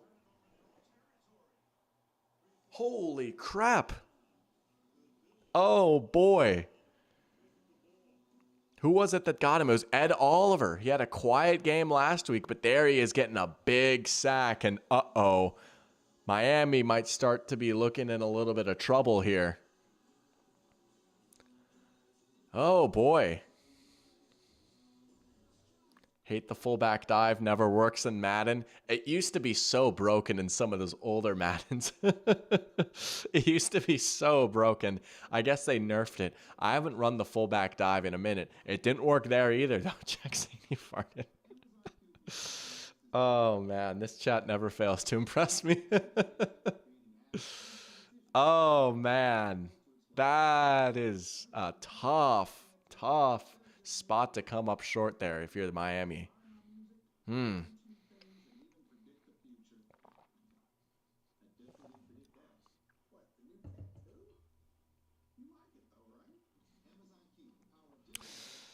the Bills could go 2 for here to close out. This isn't a queso stream. Oh, that's a Dave single. Right? That's him, right? Yeah, Tua did kind of run into that. I'm surprised if it's 4th and 2, you're going to come out and empty that it even took them that long to get the ball out, right? This is the team that gets the ball out faster than any other team in the NFL. I'm truly shocked it wasn't just something quick into the flat and utilize that speed, right? Like, I'd have to go back and watch that play and see what they were trying to get there exactly. Like, Jack said he made himself laugh. Oh, that's funny. We crack each other up sometimes, don't we? Still 5 at heart. Hey, I respect it. I think that I'm a solid 9 years old personally. Game Solved is in here. Let's go. Welcome to the stream, Games. Asking who I have winning. Pre-game, I had this as a 31-21 Bills win. We'll see exactly how that holds up here, but I had 31-21 Bills win pre-game. It's looking good for Buffalo right now, though, man. Tyreek is having a quiet game. He has the one touch pass, and then he has like the run, right? He's got 1 catch for 10 yards and then 1 rush for 12 yards. Yeah, it has been a quiet game. Oh, man. Is that Robert Jones, one of their new guards? Right, Ed Oliver just bullied him right there. Man, that's a big sack for a dude who's really starting to turn into a beast. He had a big profile coming out of college. He's starting to turn the corner a little bit. Bills win probability up to 83%. Yeah, I mean, you feel like if you're Miami, you kind of got to get a turnover here maybe, or get a 3 and out or something. He really hasn't gone off against Buffalo. When he was with the Chiefs, he'd do that on the reg. Oh, there goes James Cook. That might be a house call. That is a house call. Touchdown James Cook on the first play after the turnover on downs. It's 23-7. Holy smokes.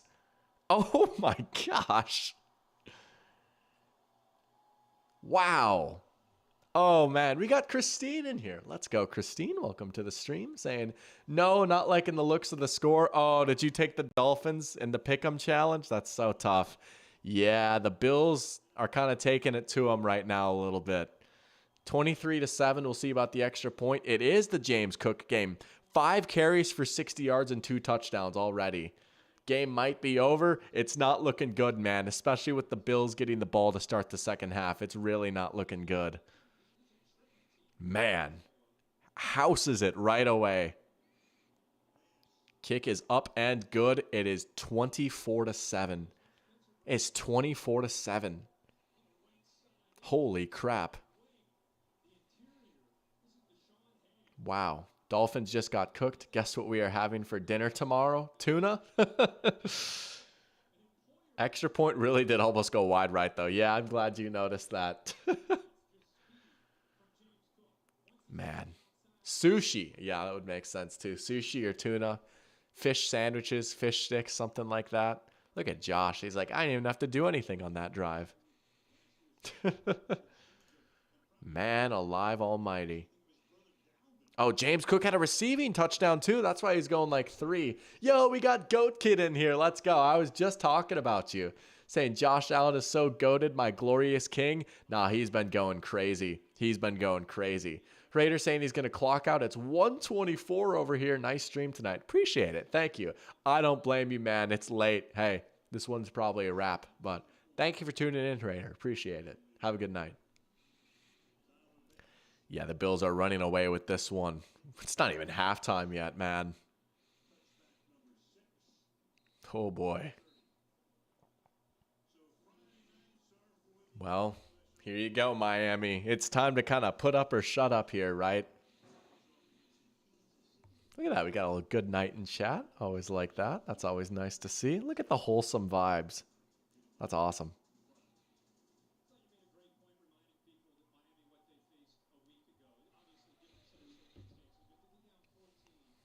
Man, 36 yards on 8 plays. That's crazy. That doesn't seem right. Maybe that's in the quarter. I was like, they have more than 36 yards. That's got to be in the quarter.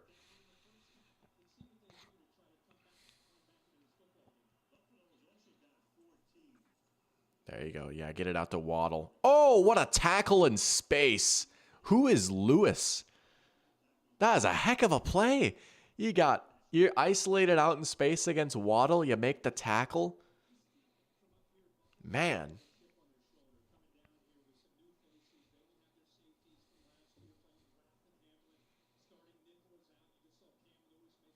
Cam Lewis, that's who it is. Okay, I've heard that name before. That's a great play, though. Anything for clicks is in here? Let's go. Saying Miami frauds. Hey, don't say I didn't warn ya. Don't say I didn't warn ya. There's A-Chan. Just got to chew up some sort of yardage here, right? Dolphins have just been making mistakes. They have, right? It's been turnovers and penalties, and then they got stopped on fourth down. They should have lost versus the Jags. I'm with you on that. The Jaguars just absolutely gave that game away, man. Oh, man. I was watching that game pretty closely. Bills just have so much more heart right now. I mean, they just look more fired up for this game, honestly. Achan is the only player showing up for the Finns right now. I mean, yeah, it's been pretty quiet for both the receivers. We've seen a little bit of Waddle, but Tyreek, one catch. One catch. There's Achan, right? Man, it's just they kind of live and die by the big play. Last week, it was the 80-yard touchdown by Tyreek, but outside of that, not a whole lot going. 2-minute warning coming. Excuse me. Yeah, they're not going to get the snap off in time.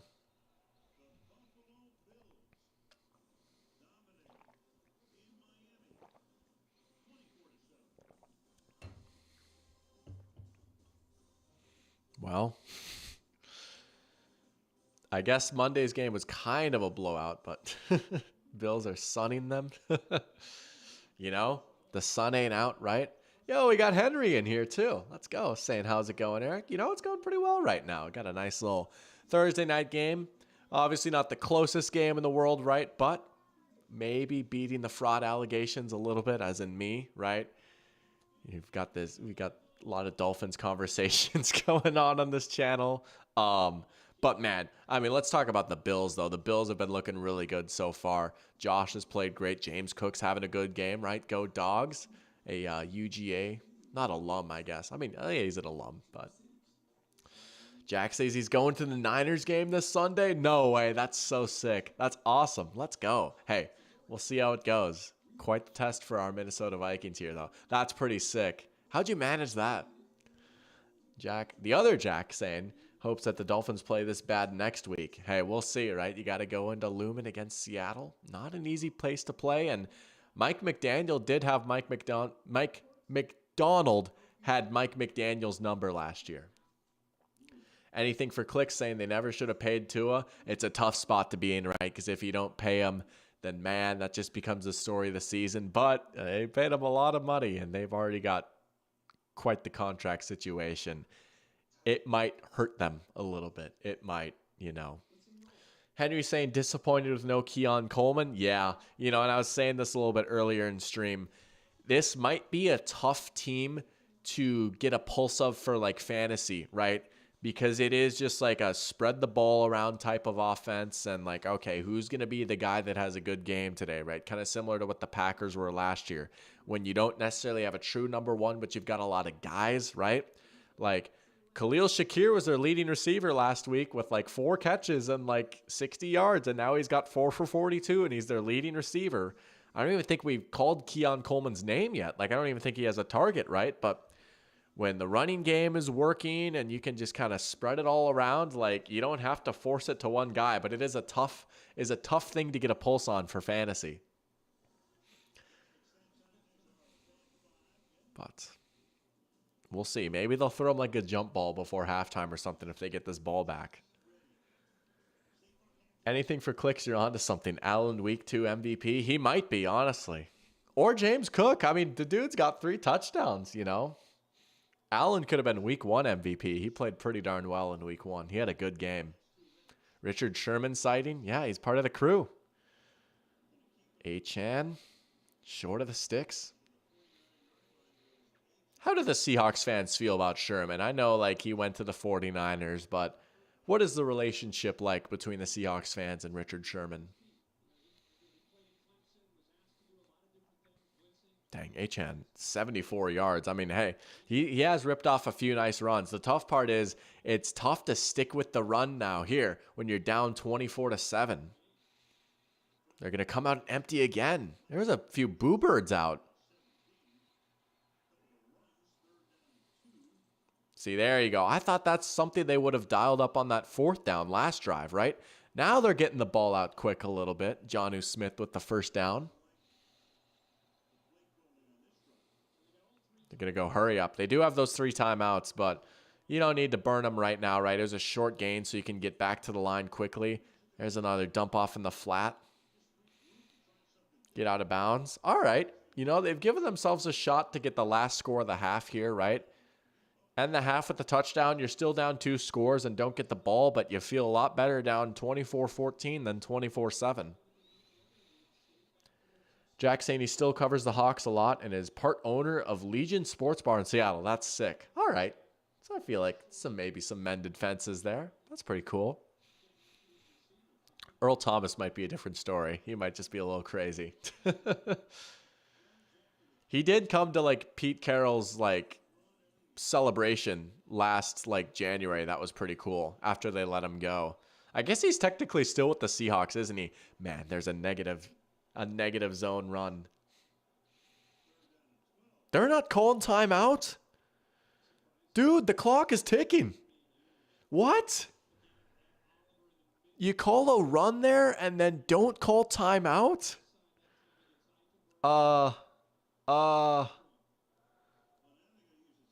Now they're going to use it.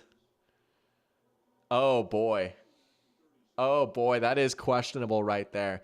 Man, they just kept sticking with the run, and you think if they're going to run the ball, you got to be ready to spam that timeout as soon as the play is over, right?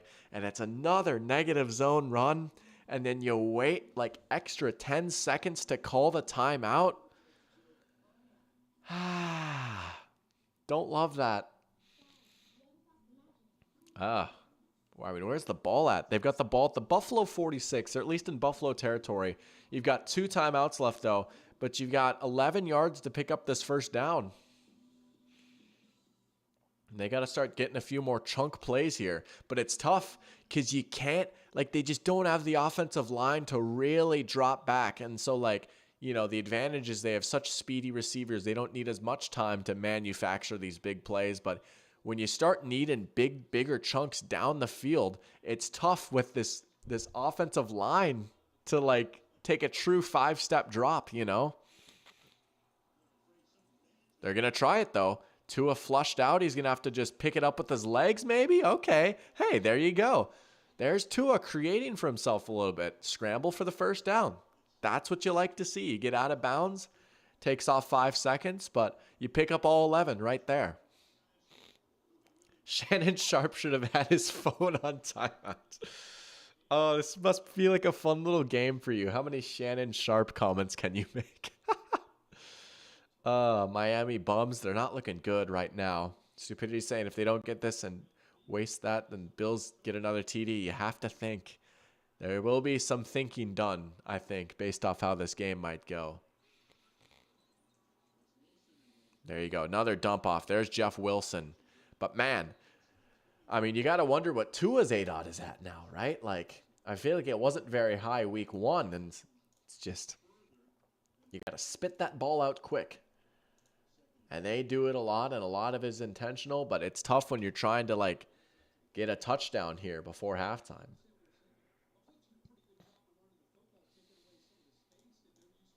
What is his ADOT at? 8.6. I suppose he did have a few throws downfield. That's fair. All right, it's higher than I expected. All right, now you got 1 timeout left here. I mean, if you're Miami, you can still get the field goal and make it a 2-score game, right? So that certainly helps. They don't need the touchdown. So maybe that's, I don't know. But still, I feel like you got to maximize this possession right here. You certainly had enough time to score a touchdown, but they let so much clock run that now they've kind of made it hard on themselves for no real reason, to be quite honest. There you go. You got to get Tyreek involved right there. Rallying to the ball quickly, though. There was a lot of space, but it closed up real quick. Do you call the timeout here? Yeah, because you can spike it if you're trying to set up the field goal. You do have the first down now. Better than Lamar's ADOT that first game. Yeah, that was hilarious. That was crazy. Oh, man.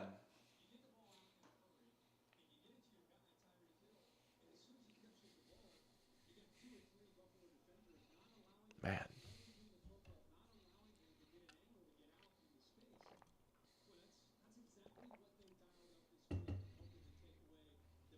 16 seconds.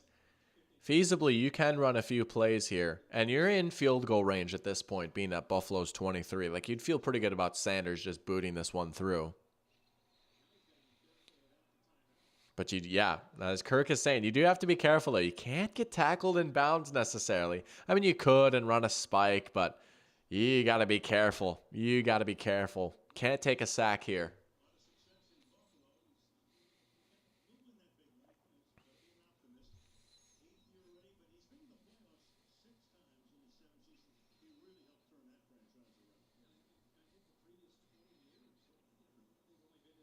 They're showing the division odds right now. Buffalo was second in odds to win the division.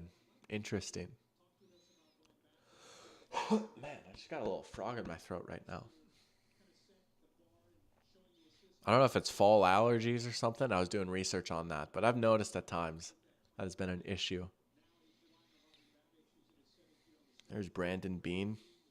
Not related to Billy.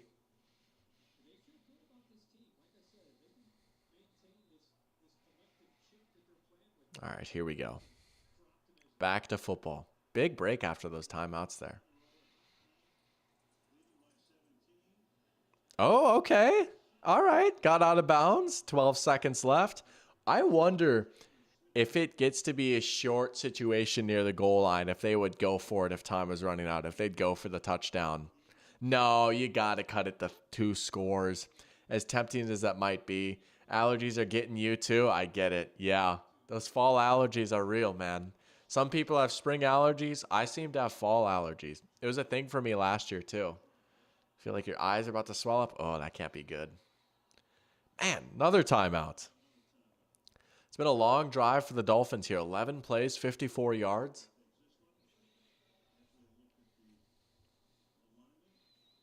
Now the Bills are out of timeouts. I guess you don't really need them, right? Like, at this point. Might as well just read up what they... Oh, my goodness, Jack. You've got a gift. You've got a gift. I can't believe that actually happened. That's funny.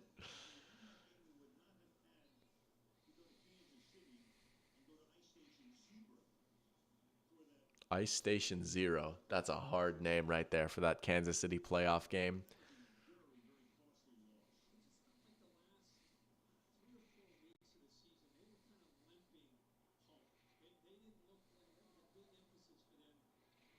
All right, here we go. Back to football again. Feels like the end of a March Madness game, all these stoppages.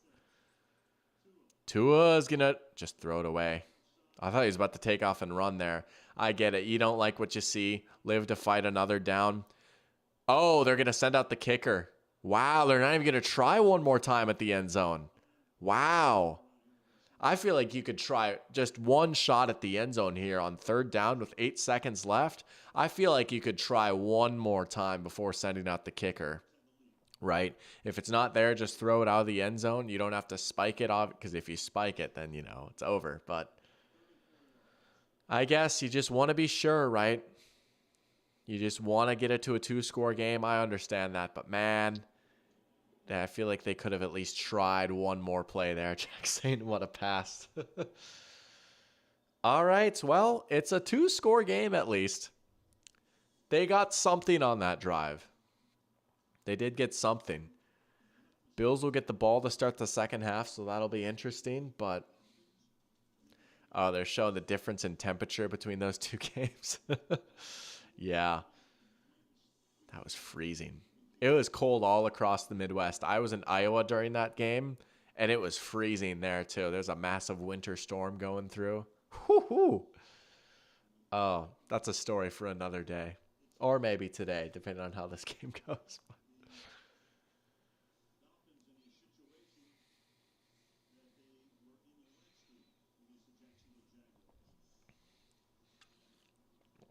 I believe the Dolphins, were they down 2 scores at halftime? Maybe they were. Maybe they were. Henry with a good question, saying, what game am I looking forward to most this Sunday?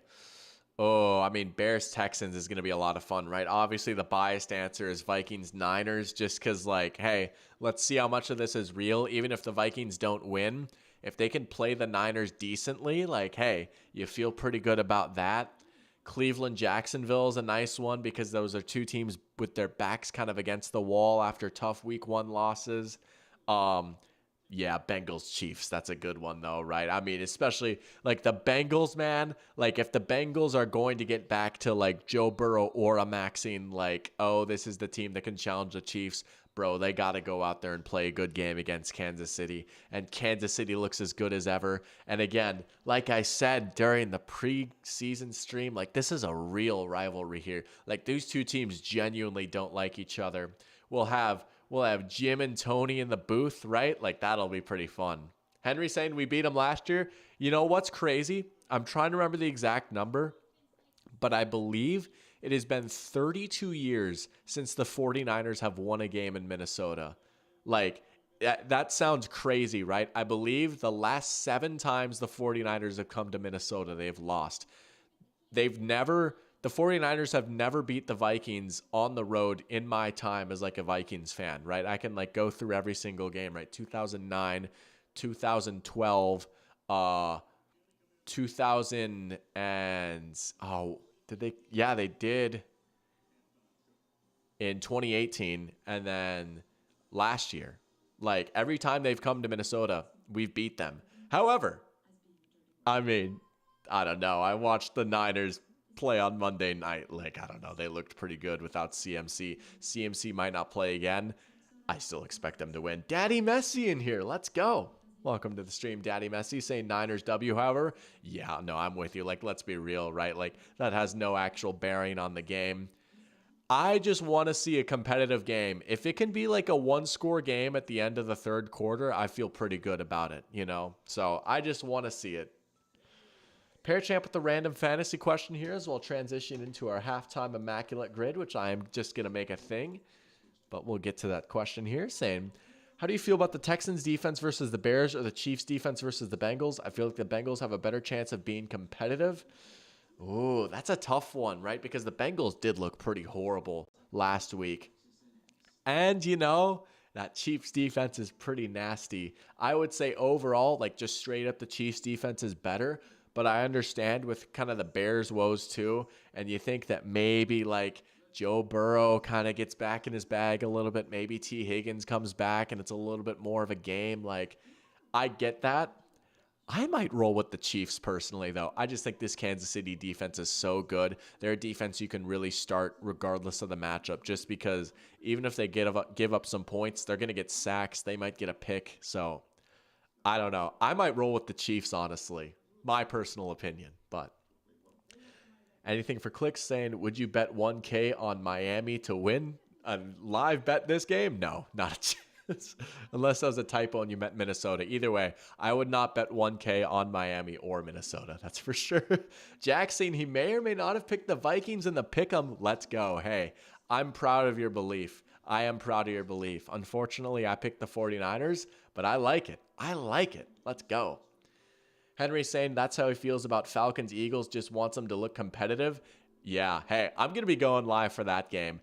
I am fascinated to watch that game. I didn't watch much of Falcons Steelers when it was live, but I went back and watched some of it, and I also just saw a lot of like stats from it.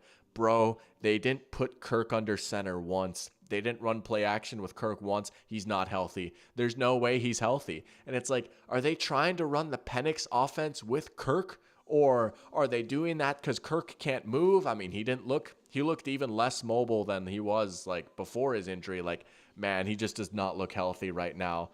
I was just like, oh, but hey, It's an interesting game, right? They come out, they look a little decent, Hey, there you go.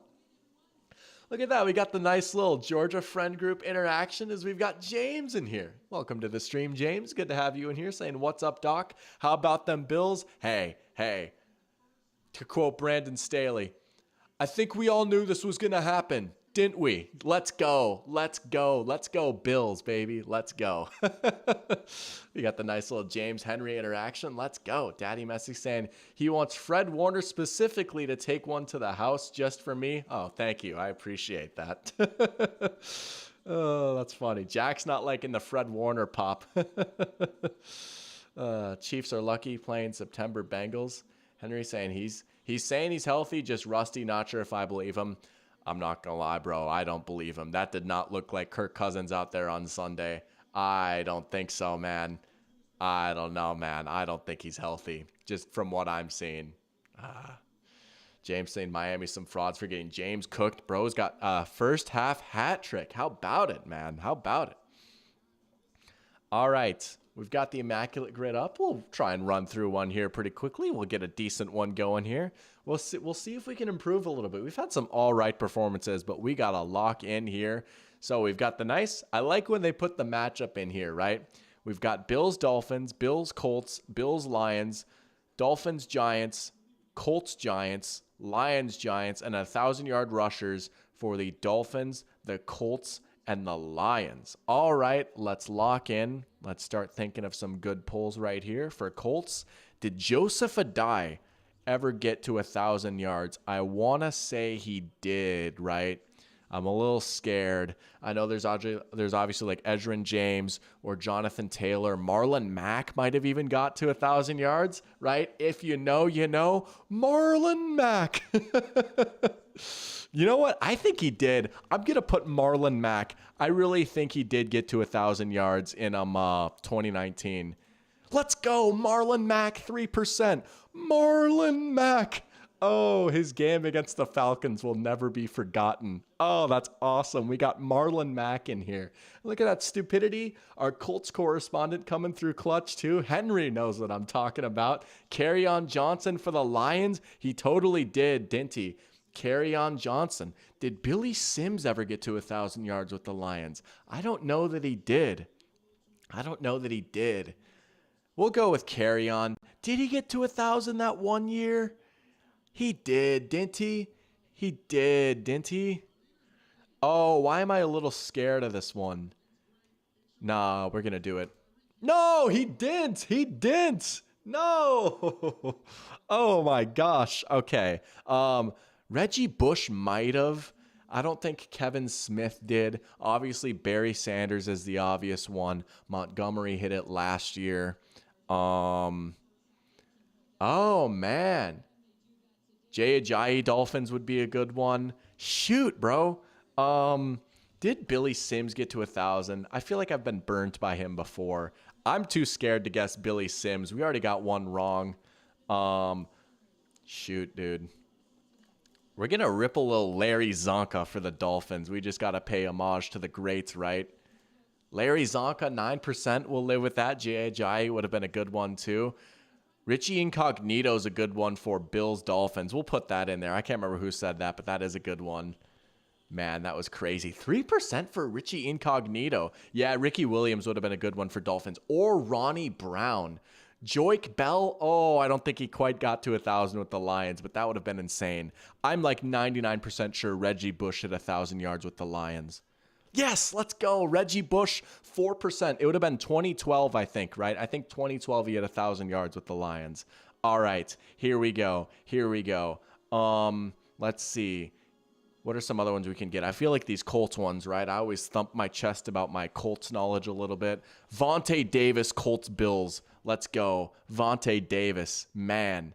8%, we'll live with that, right? Colts Bills, Naheem Hines would have been a good one too. Bills Colts, Isaiah McKenzie. I had no idea he played for the Colts. That's crazy. Wow. All right. Look at that. We got the chat helping out here. Kerryon was such a house with Auburn in 2017. You know, it's crazy. I was such a college football casual. I had no idea he played for Auburn. I'm not going to lie.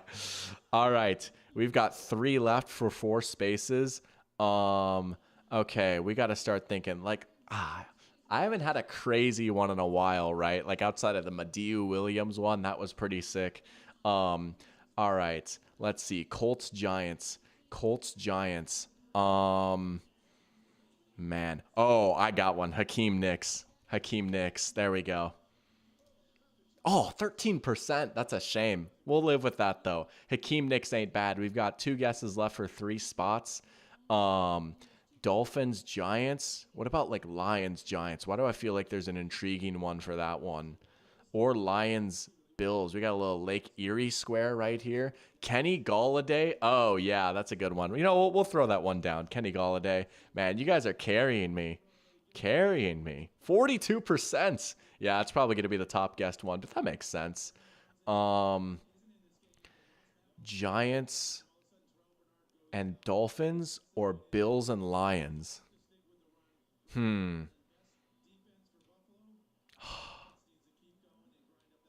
Why do I feel like there was a lineman that played for both of these teams? Oh, Brandon Tate. Wait, no, Golden Tate. Did he play for the Bills? Oh, Olivier Vernon, Giants, Dolphins. Yeah, you know what? That's a good one. Olivier Vernon. We'll do it. All right, we'll live with that. That's not bad. Oh, Fitzpatrick, duh. Yeah, that would have been a big one.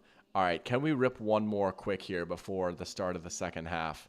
All right, we're going to do a quick one. We'll do Jabal Sheard to start off. Let's go. Oh, Jabal Sheard off the dome. Dude, I used to use him in Madden all the time. He was such a beast in these Madden fantasy drafts that we done. Reggie Bush would have been good. Oh, I already used him. All right, we're going to go quick with this one. We'll do Josh Gordon, right? Or, yeah. Josh Gordon, 14%. All right, whatever. Browns, 1,000-yard receiving season. Oh, did Andrew Hawkins ever get there? I don't think he did. Did Terrell Pryor ever get there? I don't think he did either. And we already used Josh Gordon. Did Jarvis Landry ever get there? I don't think Odell Beckham did. I'm a little scared to do Jarvis. Braylon Edwards did, right? Didn't Braylon Edwards his rookie season? Yeah, he had to have. All right, Braylon Edwards, 8%. Moose. Oh, Moose, 1,000-yard receiver for the Panthers. That's a good one. Josh Gordon absolutely did. We already used him, though. We might go Moose for the, he did hit 1,000 prior. Interesting. Yeah, we'll just go Moose and Muhammad. That's a good pull right there. Yeah, 13%. We'll live with that. Jets, 1,000-yard receiving season. See, there's some older players I can think of, but I'm scared. Like, did Don Maynard ever hit 1,000? I'm scared he was a little too old to be at 1,000-yard receiver, right? Don Maynard would be absolutely insane if I hit that, but I don't think he quite got 1,000. Hey, played with Joe Namath the year he threw for 4,000 yards. I'm going to do it. Let's go, Don Maynard. Let's go. All right. This is more like it. All right. Panthers, Chiefs, we're going to get Dontari Poe. All right. We're zipping through this one. We're kind of in our bag. Only one crazy pull so far, but we'll take that. Patriots and Panthers. How about Brandon LaFell? Oh, yeah. All right, Patriots, Jets. We've got 2 more here. And Jets, Chiefs. Did Calvin Pryor play for the Chiefs? Eric Decker? Oh, did Eric Decker get on these teams? Keyshawn Johnson? Would Keyshawn be Patriots or Chiefs, I wonder? Calvin Pryor. Oh, the Louisville Slugger. All right, we got to rip these quick here. I've got one for Jets. Jets, Chiefs. Thomas Jones. All right, one more. Danny Woodhead. Boom. All right, that's more like it. Rarity score is 63, and we zoomed through that one. All right, let's get back to the game here. But thank you guys for indulging and helping out with this halftime immaculate grid. How about that? Cam for, yeah. That makes sense. Receiver. All right. Here we go. Second half. Can the Dolphins make this a game? You know, they did cut it to a 2-score game right before halftime. Fitzmagic will be on here somewhere eventually. He's like a cheat code for that. Him and Josh Johnson, right? Like you can just spam those two guys for like every grid. There'll be a square where you can get them on there. It's crazy.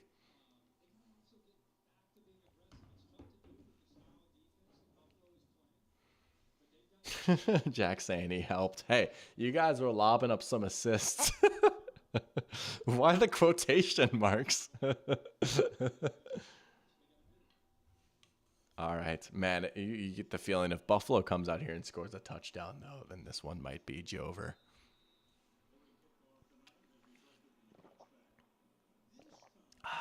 They're going to run it out. Here comes Ray Davis.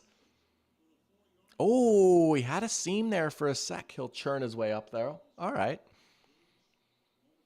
Henry saying Dolphins defense will have to make a big play to get back in this. Yeah. And they have not had a whole lot of answers for this Bills ground game so far. Let's see what Mike McDaniel has to say. You know, they're kind of missing some of their guys up front right now. Oh, Kerryon Johnson. It wasn't even correct. Hey, that's okay, though. I'm a little shocked he didn't get to 1,000 yards that one year he was really good. He must have been really close or something like that. But, yeah, I mean, this Bills offensive line is kind of having their way right now, and Josh has just had a few unbelievable plays. I honestly think the Dolphins' coverage has been pretty solid in this game, but...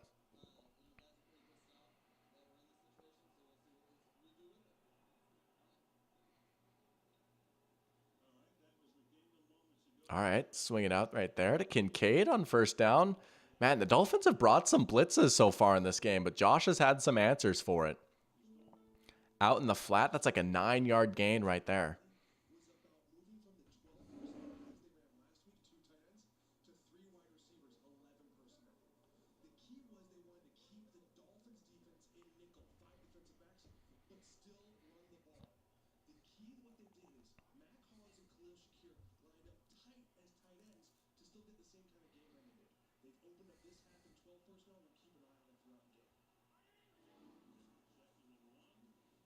Easy first down. Man, Cook just patient behind the line right there. Picks it up.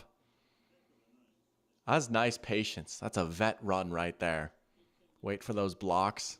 A little Le'Veon Bell-esque, right? So easy to make that comparison. Every time a back is remotely patient. Is this Le'Veon Bell? But that was nice. Already near midfield now. Man, they miss Christian Wilkins out there, don't they?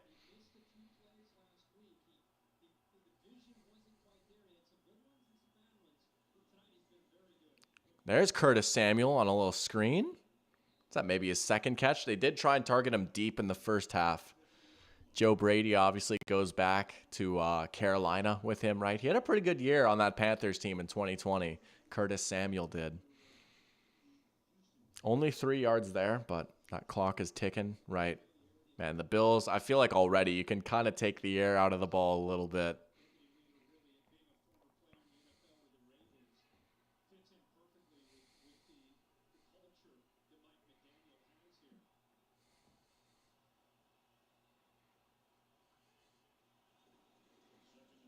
Oh, Cook kind of stumbled. That was well played, though. There's Brooks again. He's had a few nice plays in this game so far.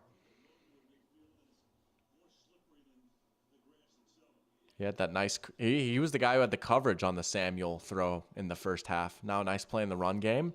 All right. Here you go. This is that big, big play right there. Is that Jordan Brooks? I suppose. He's kind of built like... Dang. It's just so weird seeing a linebacker wear 20, but that totally makes sense. It's like, he's a little stocky. Jordan Brooks. Yeah, he's having a good game. I low-key forgot they had Jordan Brooks for a sec. And it's just so weird seeing a linebacker wear 20. Dolphins call timeout. Oh, boy. That is an early timeout right there.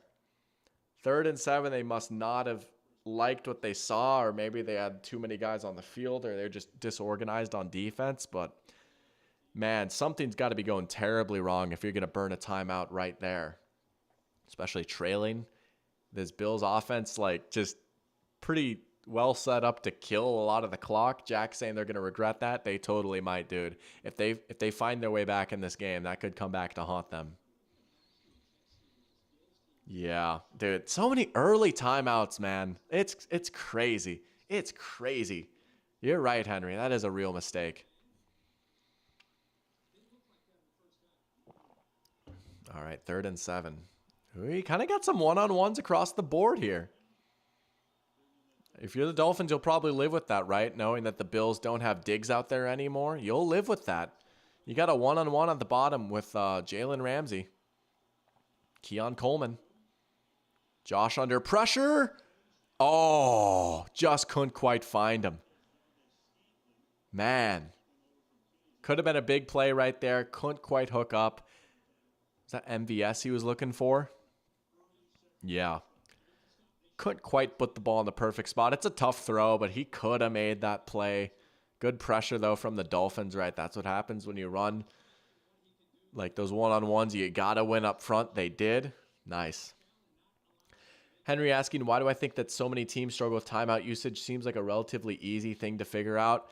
That is a great question. And honestly, that's something I'm like kind of thinking about as like an aspect of my next video, which I'm working on right now. Like I'm making progress on it, like trying to figure out what the meat and potatoes of it really is. But I just really think like it's so interesting how so many teams like struggle with these kind of game management type decisions. And like, I don't know if it's they just don't really care as much, right? Like you'd think that at this point, like coaches would know this kind of stuff, right? But like if you're a coach, I bet you, again, I say this as someone that's not a coach, right? But I bet you in that moment, it's hard to think about, oh, we might need this timeout in the 4th quarter.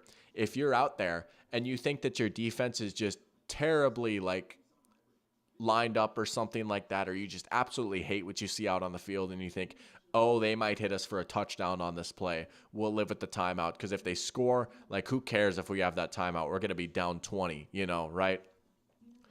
But, there are a lot of teams that just are kind of loosey-goosey with their timeouts, and it comes back to bite them a lot. And it's funny because it's a lot of the Shanahan guys, right? Like Sean McVay admitted like it was a problem.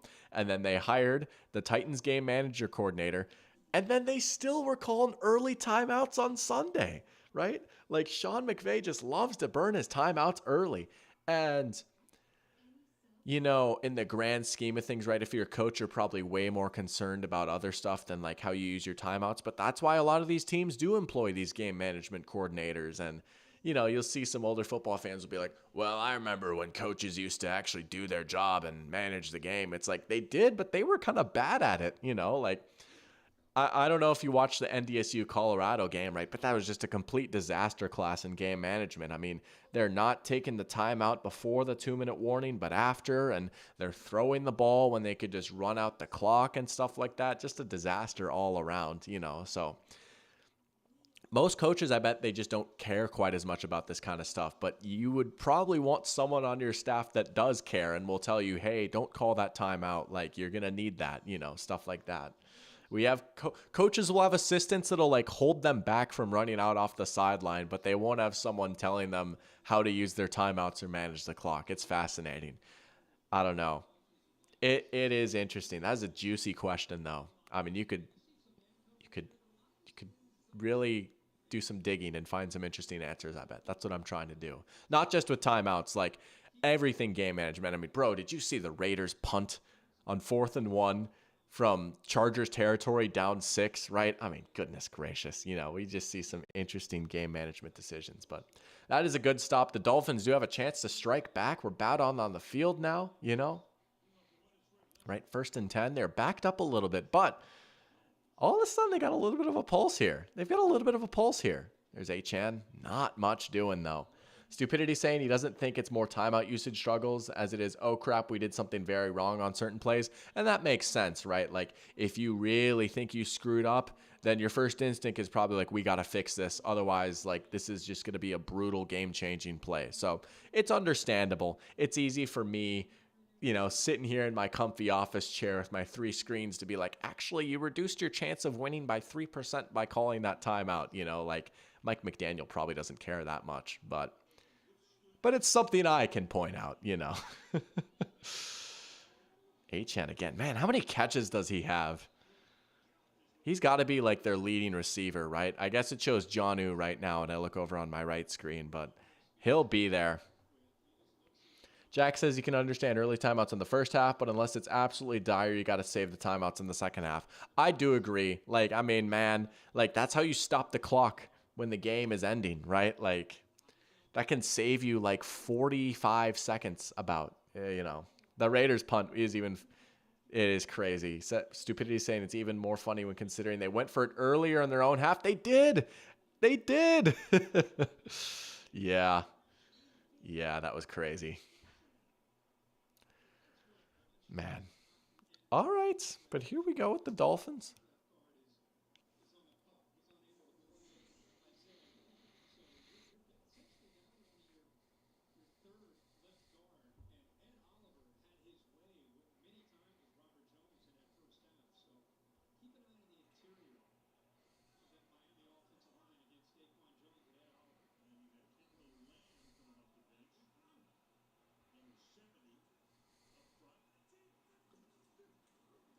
Another run. You know, they're content to kind of run the ball right now. That seems to be what's been working best for them. I get that. But now you're in a third and kind of long. And I mean, there's plenty of time left in this game. You're down 2 scores, but at some point they're going to have to open things up probably if they want to make up a 2-score deficit. The look ahead is saying go for it on 4th and 2 or less. And that's what a lot of these like game manager assistants will do, right? They'll tell the head coach, like, and this is like something I actually saw in a video. Ben Solak did a video on this a few years ago, right? Former Ravens game manager coordinator was saying, like, we will tell the head coach, hey, if we get to like 4th and 3, we're going, right? And so they can call a play based off knowing that. Uh-oh, Tua flushed, floats it. Oh, no. Oh, brother. Oh, no. Goodness gracious.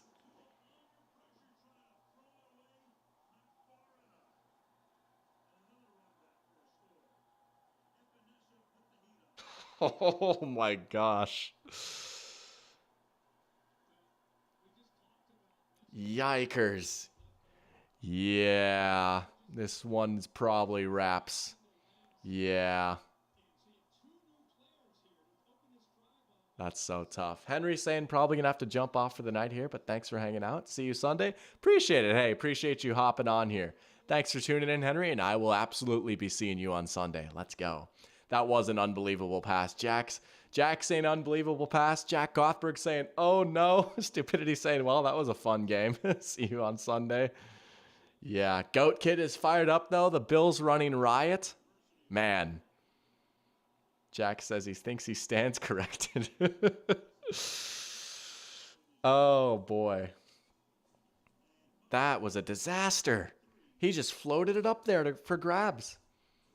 Man. Pick 6, and it's AJ Epinesa. Or no, that was not AJ Epinesa. I'm reading the screen wrong. Man. Jamarcus Ingram. I won't lie. I had to scroll down. Stupidity says his morbid curiosity wants to know if it will get worse. There's a lot of game left. It totally could. 31-10 now. You're down 3 touchdowns in your own building. Man, this is a gut punch right here if you're Miami. This is an absolute gut punch. Oh, man. 3 picks for Tua. All of them are kind of stinkers.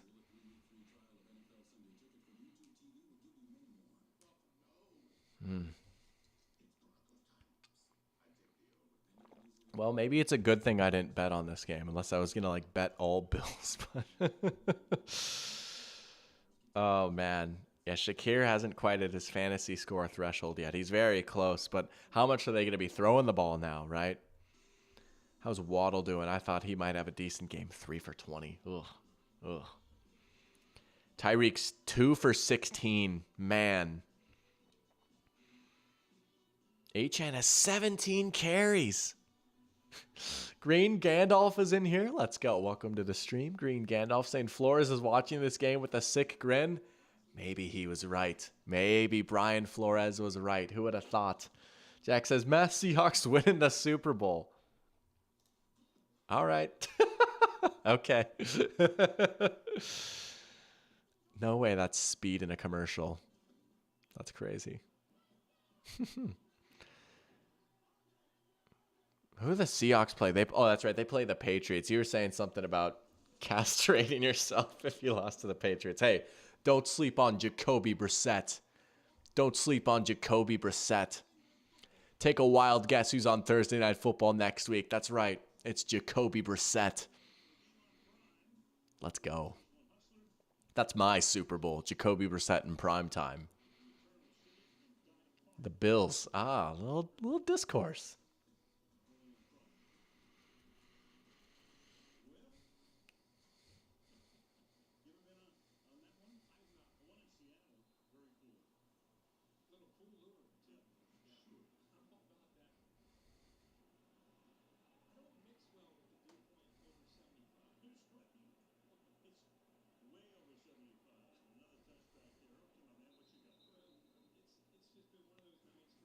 Now I fear the Dolphins. I mean, I guess if you really want to, you could just try and get a big play in the running game, but how much more can you actually go to Achane in this game, right? Like, I feel like it's kind of good that if you're the Bills, it's kind of good you're up this much because you've kind of taken out the running game now, and you struggled against the run last week, you know? Zach says, well, considering the Seahawks will probably not lose a game in at least 77 years. Don't see the Bills winning the Super Bowl. That's almost as good as peak NDSU dynasty. Crazy.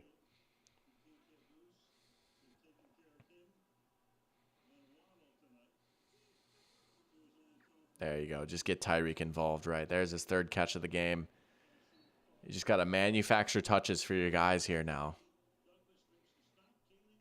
You know, you can't get it all in one play, right?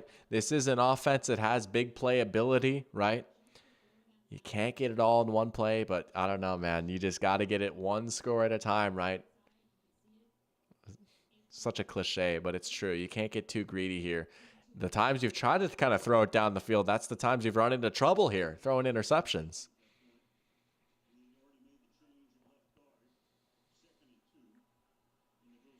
They made a change at left guard, Al Michaels is saying. I missed that. Now you'll get Jalen Wright involved. Man, another tackle for loss. Man, the Bills have played that zone run pretty well, I got to say. They've got a few decent runs with Achane, but I feel like they've got just as many tackles behind the line of scrimmage. And there you go. Now it's what, 3rd and 4?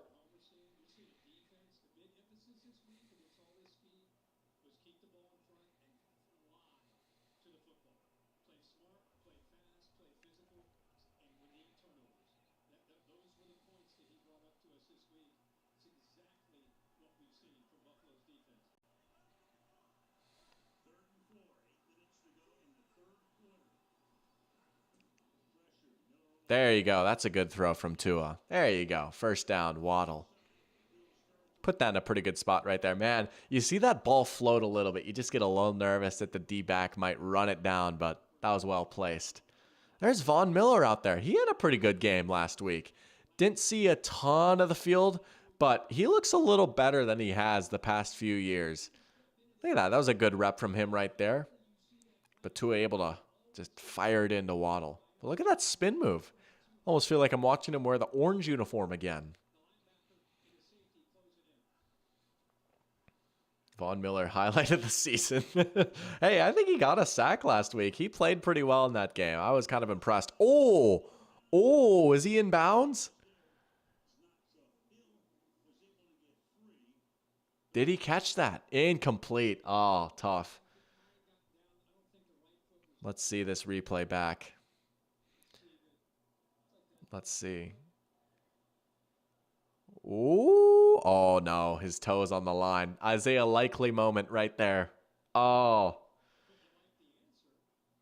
Yeah. I feel like, I bet you it's tough for like Tyreek Hill to slow down because he's going so fast to try and like toe drag swag that. They're going to run it. A little misdirection there. Oh. All right. Jalen Wright making a guy miss there.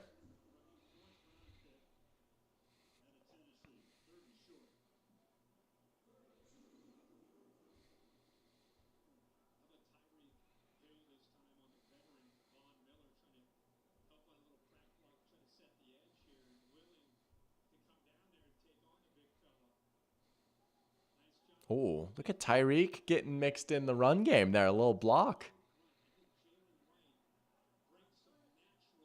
Man, halfway through the third quarter now, though. This drive is taking some time. Achane at fullback, breaking a tackle. All right. Hey, here we go. In the red zone, here come the Dolphins. Maybe a little bit, dare I say. Just maybe a little bit. Look at that. Wow, split backfield with Achane and Tyreek Hill. Wow. That's a little funkiness right there from Mike McDaniel.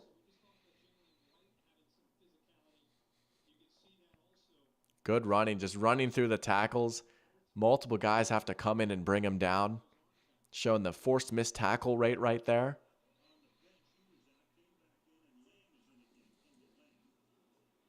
Tua over the middle. Oh, no. Oh, I thought that was picked for a sec. Oh, I thought Taylor Rapp might have snagged that one. Tua had him over the seam and just put it a little over him. Shannon Sharp. Oh, man. Yeah, they had it. Oh, I mean, I blame Tua there. Nah, that could have been caught. Maybe that was a little more on the receiver. It was a tough catch, but it could have been caught. Maybe 50-50 on the blame. I mean, man, he really had the layout for that one. I guess it was DeMar Hamlin that almost got the pick. Oh, could you imagine if Hamlin got the pick? Man. Another Jonnu Smith catch. That's got to be, what, his fifth catch, I think? Yeah, 5 for 47 for Jonnu. Hey, he plays tight end just like Shannon Sharp did.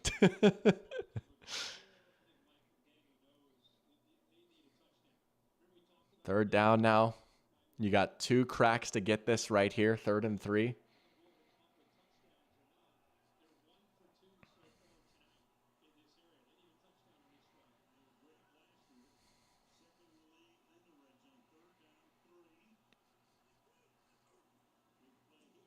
And they don't get it. Oh, the Bills stopped him on 3rd down. You got to go. You got to go. Field goal still keeps it at a 3-possession game. You got to go here.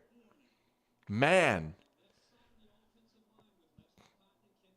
Oh, man. Yeah, the interior just got bullied there. There's Ed Oliver again. He's having a good game today. Got the sack. Now he's got a big tackle for loss right there. Here you go. 4th and 4. This is the game right here. I mean, absolutely, right? Tua's going to get it with his legs. Nice. Oh, you get scared when you see Tua take a shot like that. Oh, no. Oh, no. Oh, no. Oh, no.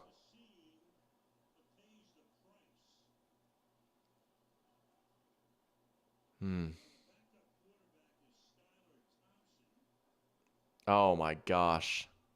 Yeah. That is the absolute last guy you want to see take a shot like that, considering his history. That's scary. Oh, man. He's just lowering the shoulder, trying to get the first down. It was DeMar in there. Oh, my gosh.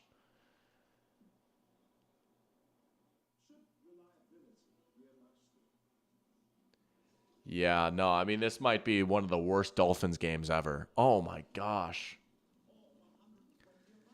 I mean, there were rumors that, like, he would retire, right? He would medically retire from football, but he decided to come back and just, man, like, that's just so scary, right? Like, concussions can add up over time, and yeah.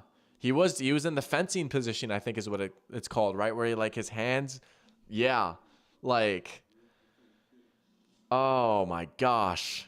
No, that just looks so scary when, like, especially like when he did that against the Bengals, like his hands just go like this, right? And yeah, he did it again. Tua made a glass. I mean, he just took a shot right there, right? And I get, like, it's game on the line. You need the 4th down. I think it's tough because, like, he was already past the sticks, I think, when he decided to just kind of lower his shoulder a little bit and, like, get the extra yard. Like, man, I mean, I don't want to, like, blame him, but, like, he probably could have slid there, and maybe he didn't exactly know where he was relative to the sticks, and You're trying to, set the tone and get your team back in this game, and a tough physical run for your quarterback would do that. But, oh, man, I mean, it probably is going to be Skylar Thompson coming in now, right? Like, there's no way you can put Tua back out there. And I know they, literally changed the concussion protocol because of this, for this reason, was because of what happened to Tua on Thursday night 2 years ago. So, oh, that's just scary to see, though. I mean, you hope he's okay, because that is just tough. Yeah. Got Eric R in here. Welcome to the stream, Eric R, saying, guess it's Baker Mayfield time for him in fantasy after this week. James Cook carrying his team right now. James Cook is having a game. They're getting James cooked. Man.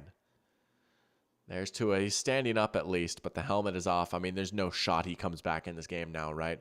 Absolutely no chance he comes back in this game. Yeah. I mean, you have to be scared for Tua, right? Like, those concussions are freaky, man. Man.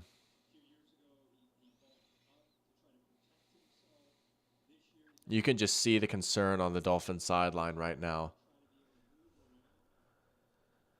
Man. This game just went from a blowout to sad. I think it looked like he might have gave him a smooch. Hey, maybe that's their thing. I won't knock it.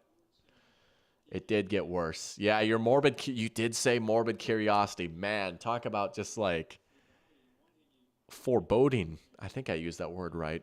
I don't know. Man.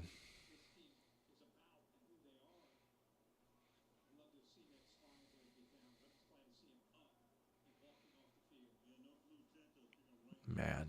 Now you just got to wonder at this point, what's the long-term outlook for him, right? Here comes Skylar Thompson, though. He did last play in a playoff game against the Bills. That's right. He did play in that game, and he was actually pretty decent. Here you go. You gotta get it in the end zone here. Achane? Nothing.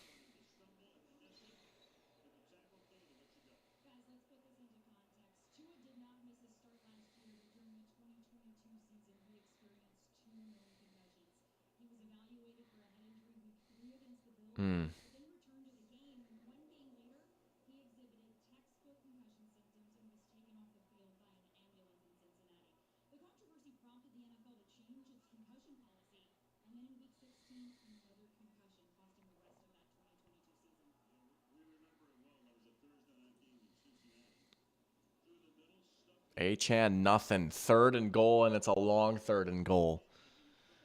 Tua going into the locker room. Man, I mean, that's going to be the story of the rest of this game now, right? And I feel like he can't really determine anything from tonight, maybe. I mean, who knows, what they'll be able to figure out, but.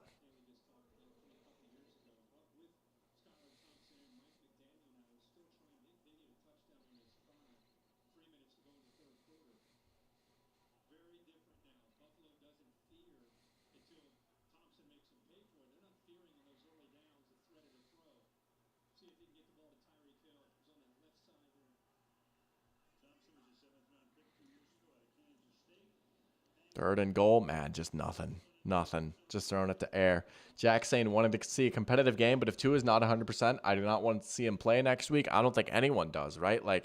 There's no chance that they should rush him back at all, right? I genuinely, I mean, I'm not a medical expert, so I'm not going to say I know, the actual specifics, but we've seen these concussions pile up before, and just, as we do more research on them, it would probably not be responsible if he was out there next week. Who knows? I mean, who knows?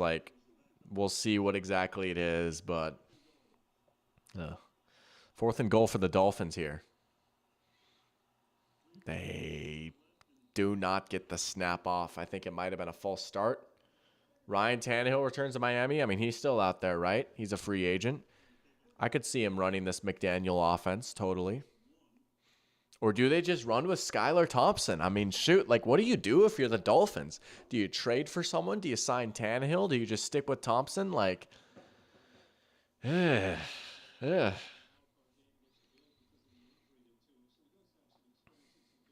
It's a tough spot to be in.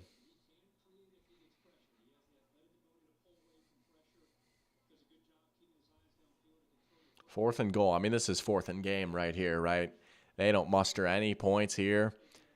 The Bills, even if they go 3 and out, I mean, Miami only has one timeout now, too, you know?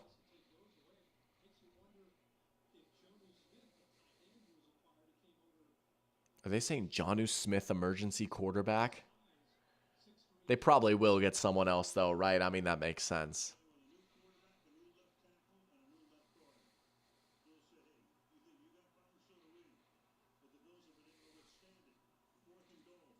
Oh, Thompson slipped. Goes down. Man, you could see him lose his footing as he was trying to get to the top of his drop. Easy sack right there. Is that Von Miller getting in there? Man. And this night just gets worse and worse and worse for Miami. They're going to show the replay of the hit. Oh, man.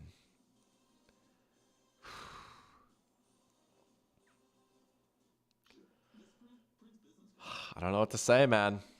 Tough scenes here in Miami, bro.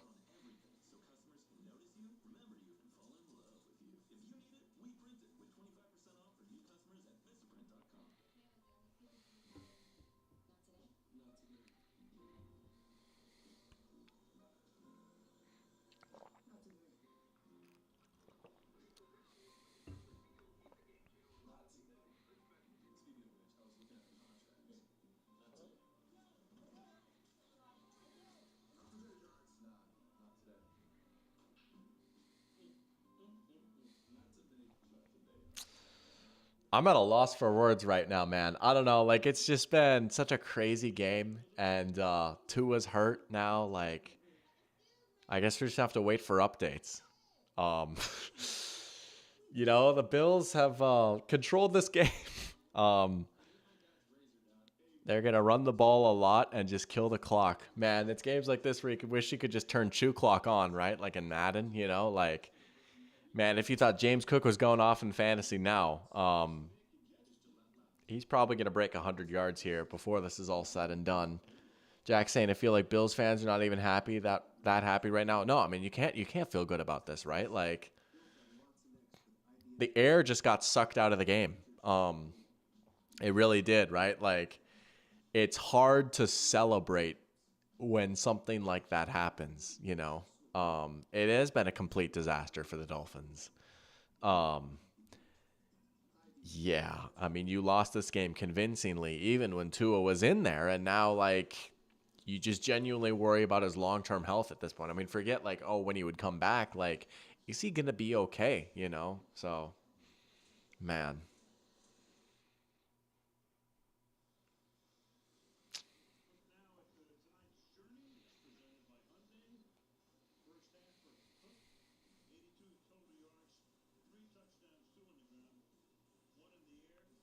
Man, those picks were crazy, though, weren't they? That pick six was just, ooh, boy. Mm.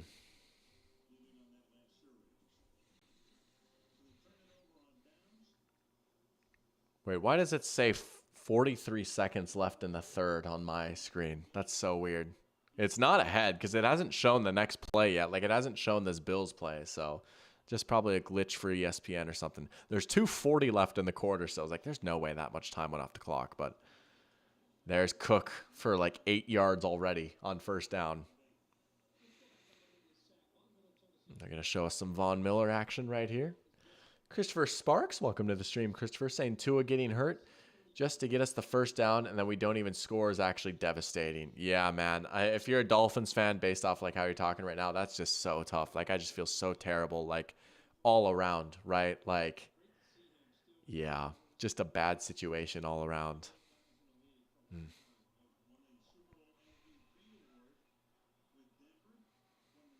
They're going to run that play clock down to like 2 before they snap it. First down, Cook. So they can pretty much almost certainly end the quarter here now just by keep on just keep on running the ball. Maybe not. Maybe the math didn't check out. I think it did, but Von Miller with another sack here tonight. 3 pressures. You know, they've, again, like, he had like 29 snaps week 1, 25 so far today, but he seems to be a lot better as a rotational piece now. If Von Miller can be like a good rotation guy, that's big for this Bills defense. He might not be quite the guy he once was, but they need him to be a contributor.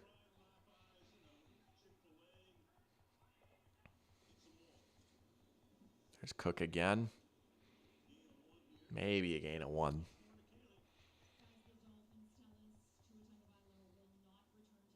Yeah. No shocker there. Tua out for the game with concussion. Not a shocker. I mean, there's just no shot you put him back in. Man. It's crazy. The camera pans to Damar Hamlin. Man.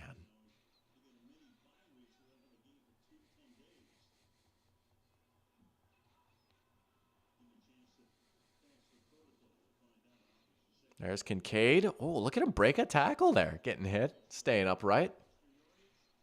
That'll take us to the 4th. So, only scoring being the pick 6 here in the 3rd quarter. Game is starting to slow down a little bit now, right? I mean, Bills just trying to sit on the ball. It still shows 43 seconds left. That's so weird. I don't know what's going on there. Whatever. I mean, I don't know. Bills might rest their starters soon. I mean, especially after seeing what just happened, right? I would not blame them whatsoever. I'm trying to remember who their backup quarterback is. Who is the Bills' backup? Let me look that up. No, I mean, there's no sense in having Josh Allen out there at this point, right? Like, who is their backup? I feel like I know it. Oh, it is still Trubisky. Okay, it is still Trubisky. We might see Mitch out there soon. Yeah, I don't remember if he was still on if he was on the Bills or the Steelers still.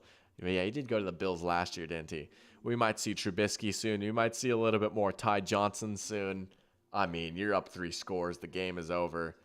Yeah. Ah, yes, kissing. But you probably just call it wraps here, right? If you're the Bills, just close this one out.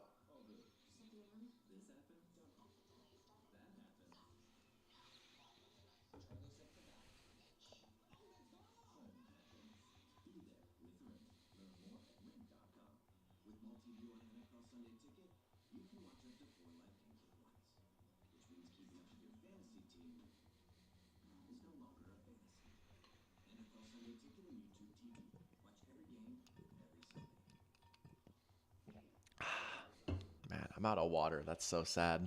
I'm going to have to refill my water during the next commercial break. But, you know, I can't miss these garbage time plays because I know they're going to come back soon. But, oh, there we go. Now it's up to the end of the 3rd quarter. But yeah, I'll probably refill this at a commercial break at the next one. It's so dystopian seeing those, like, want more info pop-up things during the Amazon commercials. It's like, man, they're just really getting you to buy these products, you know. Man. Oh, that's so sick. Is that a Quavo Transformers song? I've seen so many commercials for this movie between watching football, and they showed so many of it at the theater during the summer movie season. Transformers 1. I gotta sneeze. Hold on. Bless me. A little Quinnen Williams moment right there.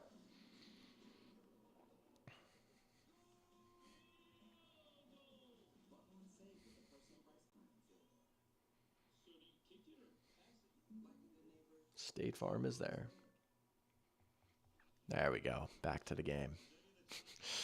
Oh, boy. Jack with the low. Oh, boy. All right. Jack asking, since the game is a wrap, to pronounce this. Floxinaucinhilification.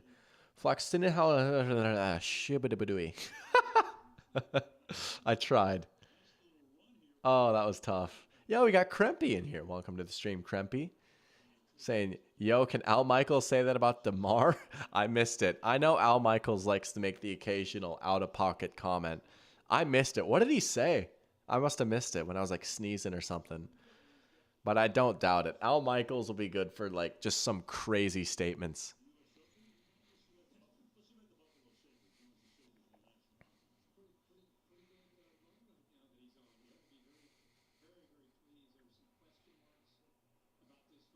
Well, the Dolphins and Skylar Thompson will get the ball back.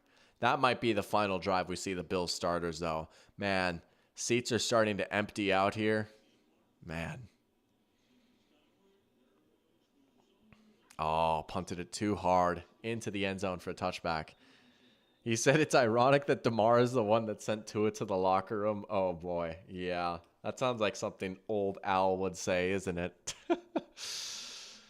Yeah. I remember like during the ESPYs, I can't remember who, but someone was giving a speech. I think it was Steve Gleason, actually. And he was saying, I should have been dead years ago. And as soon as he said that, the camera panned to DeMar Hamlin. It's like, wow.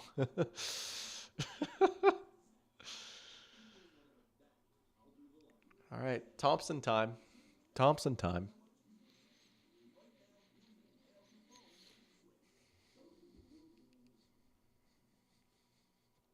We slide for Al. Nah, he's a legend, right? One of the best ever. He's so funny. That man just doesn't care.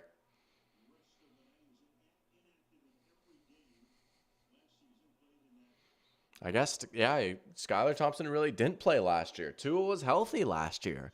That was like the healthy year from Tua. How much are they even going to throw it here, honestly? I feel like if you're the Dolphins, like, you don't want to show too much, right? Yeah.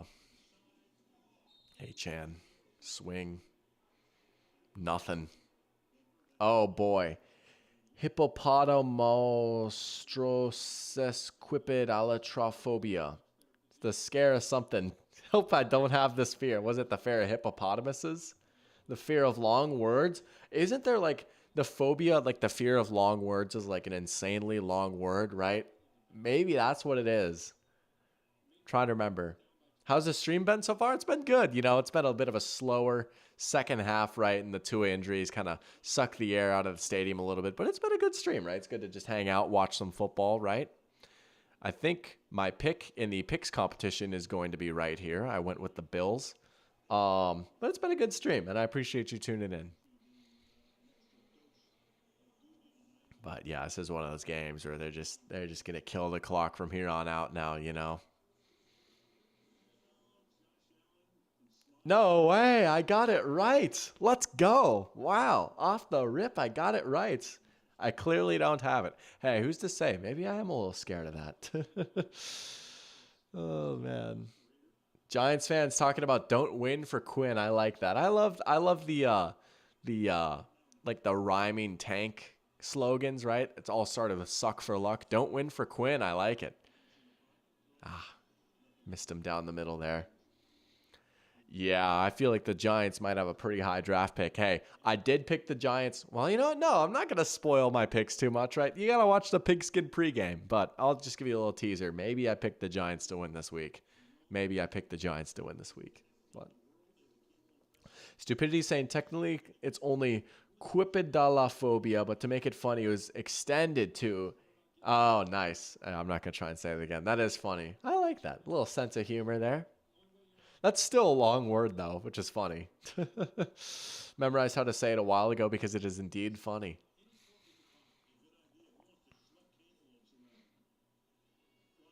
Johnu again. Man, shout out whoever played Johnu in fantasy. Krempy saying, we are cooked. You know, it was a tough week one. It was. I won't lie. I still don't think you're the worst team in the division, though. I don't know. Like, can't you just see Dexter Lawrence eating that Commanders offensive line alive? The Commanders defense is pretty bad. We'll see though. We'll see. That could be like a battle of like two teams with like some of the worst records in the NFL. The NFC East is a funny division.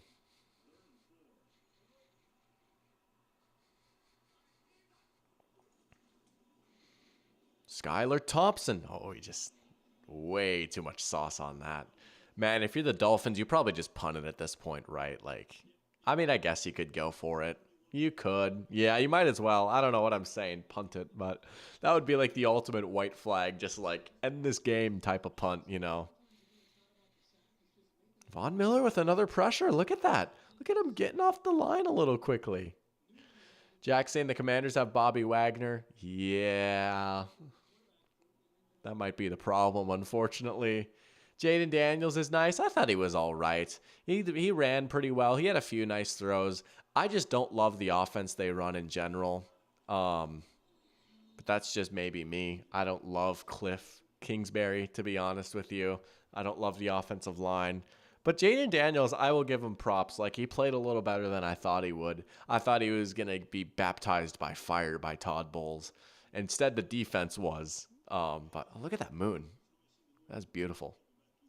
But yeah, Bobby has been washed. He was a little washed in LA, and yeah, I almost forgot he played for LA. That was crazy. Again, he's not bad downhill playing the runner blitzing, but the second he has to move backwards is when you run into problems, you know?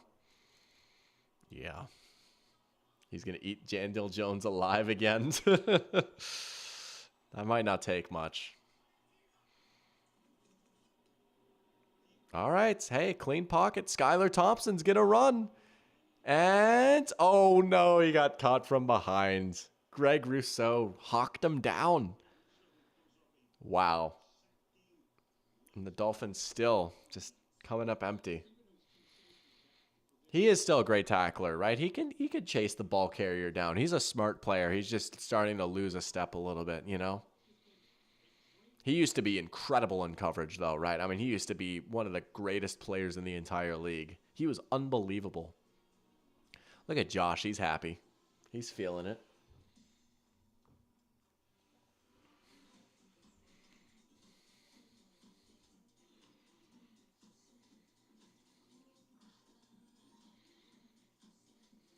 Oh, yeah. I was going to fill up my water. All right. I will be right back. Y'all can make small talk and chat again. I'll be right back.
All right.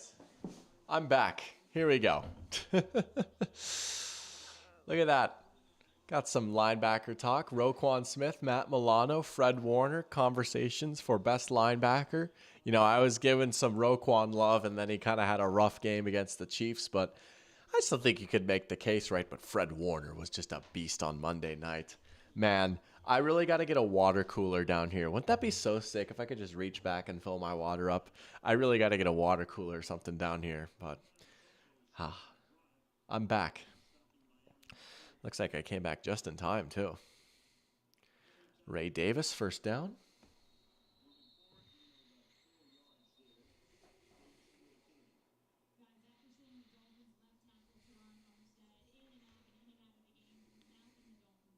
Bro, Teron Armstead is hurt too. Are you kidding me?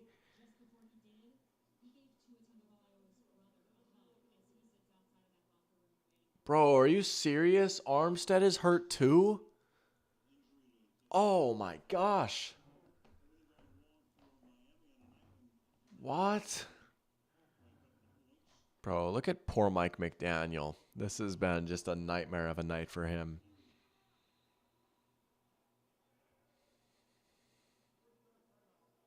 Patrick Queen. You indirectly know him. Really? How? That's crazy. How do you know Patrick Queen indirectly?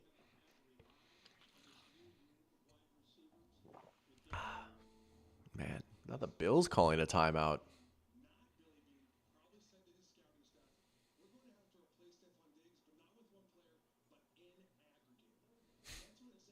Look at Sam Shortstein quoting Moneyball. That's so funny.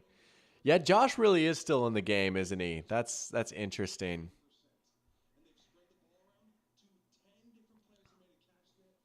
Yeah. He's a friend of a friend of a friend's boyfriend. That's crazy. That connection goes crazy. Wow. Patrick Queen is a friend of a friend of a friend's boyfriend. Kenny Yaboa. Hopefully I said that right. But yeah, with how these guys are going down, that is crazy. Wow. Third down.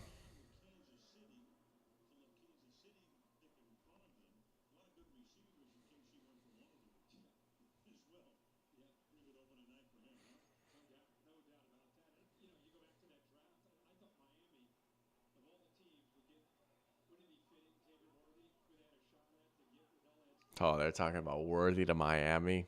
Triple down on the speed. There you go. 3rd and 7. And Josh is dropping back. And there's Shakir. Oh, the Shakir fantasy bet would have hit. Oh, well. Oh, well. Tough. Got 5 for 54 now. Yeah, that puts him at 10.4. His over-under was 9. Dang. I would have been going crazy. I mean, I said that. I would have won like $15. But look at Josh. Nice throw there. Shakir, just first down. Still, you got Josh getting a hit on him. Like, do you really want that at all? Like, at all? Krempy saying that guy was an NFL player at my all-star game. Every year they get on that is from my cousin, and I know a fair amount of NFL players indirectly. That's sick. That's so cool. All these connections, man. Let's go. Under 10 minutes now. They're talking about the connection to remember between Allen and Diggs. Man, they were best friends. Year before you was Saquon. Really? Wow. I think I remember you mentioning that last week, maybe. Unless I'm sorely mistaken, but I'm pretty sure. I think you might have said that. Yeah. That's so cool, though.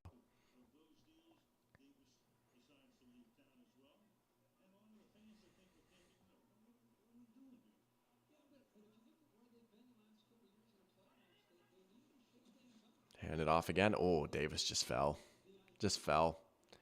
Really? A family friend of yours used to play in the NFL, Jack. That's so cool. I feel like I'm learning so much here. That's awesome. Man, just so much lore. Year before, Jahan Dotson, I'm assuming. His name is Andrew. I just don't know what his last name is. Interesting. Andrew. It could be so many people. uh, Andrew Luck. That is pretty sick, though. 3rd and 11. There's no way they pass it here, right? I guess they want the first down to keep the clock running. Oh, did they not get the playoff? Delay a game? Are they going to call timeout? No, they're going to call timeout. Interesting. All right, 2 NFL teams. Detroit, Washington. Andrew. I might have to look that up on Pro Football Reference here.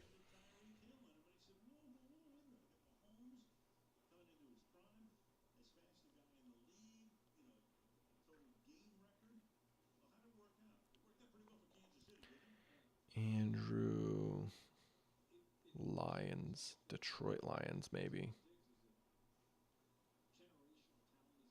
I'm using my phone, so I don't have it like Andrew Peacock. Was it Andrew Peacock?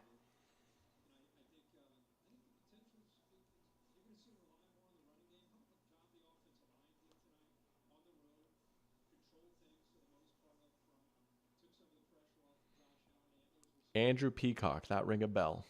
Went to App State. Andrew Corliss. Wow, that's a name. Andrew Corliss is crazy.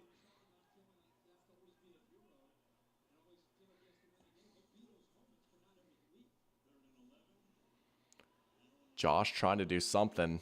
No way. There's no way. Oh, Keon Coleman almost caught it. That would have been crazy.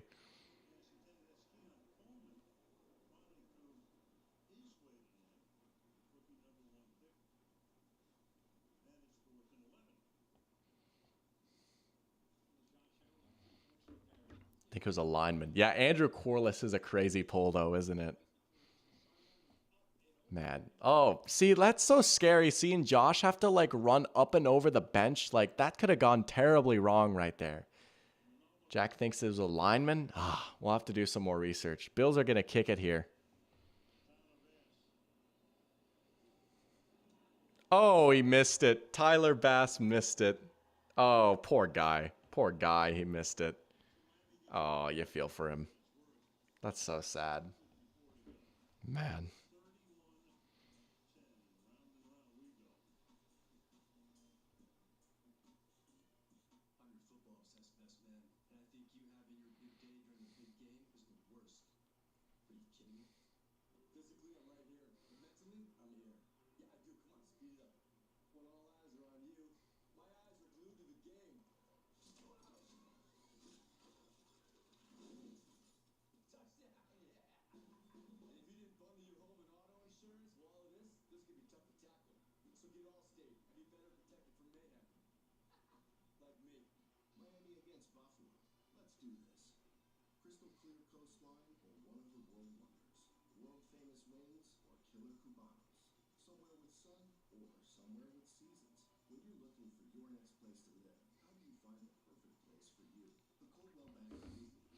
Tyler Bass, fantasy owners in shambles. Yeah, especially if you lose points for missing a kick right there, that would be brutal, right? Like, oh, that's gross.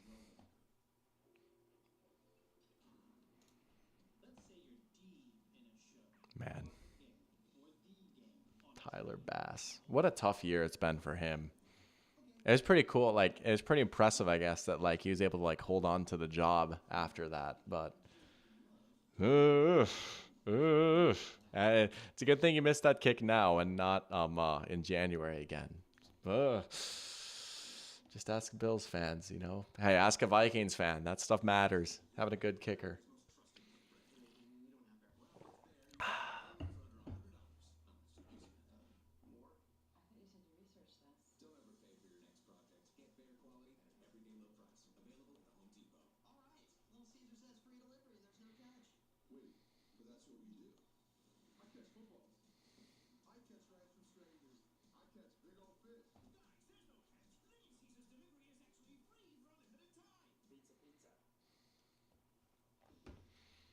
Playing against Tyreek this week. Hey, that's big, right? In fantasy. Playing against Tyreek. I'll give you the inside edge. Gabe is back in here saying how many more times until someone has to medically retire? That stuff is scary. Yeah, I mean, it has changed the vibe of this entire game. You know, I mean, there's going to be like genuine conversations now about like, will he play football again? Yeah, you know, yeah, that's crazy. Now we're going to get a flag. Jack figured out who it was. Andre Johnson. Is that a typo or is that Andrew Johnson? Andrew Johnson?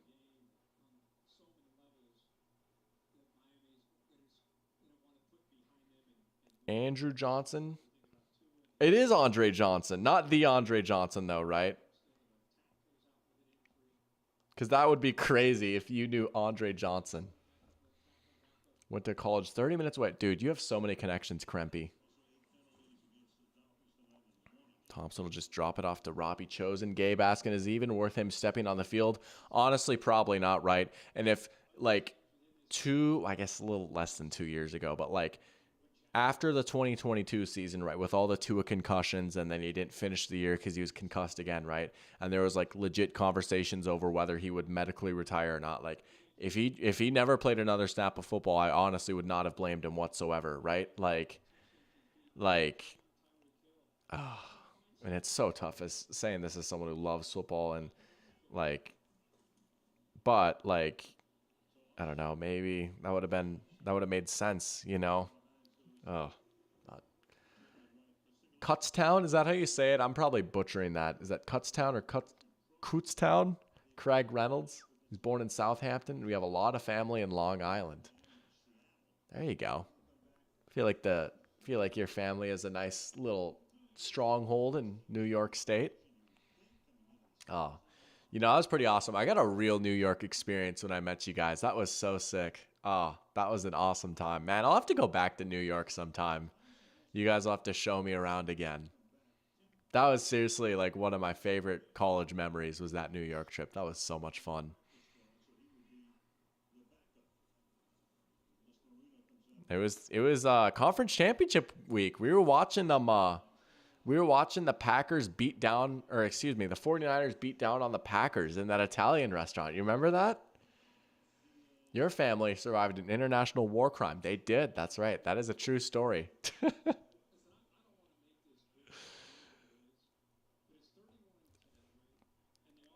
Gabe, remember Tyler's reaction to that? Oh man. So many crazy connections. I don't have any crazy lore like that really. Look at that. The chat going crazy right now. Oh, I was so happy during that game.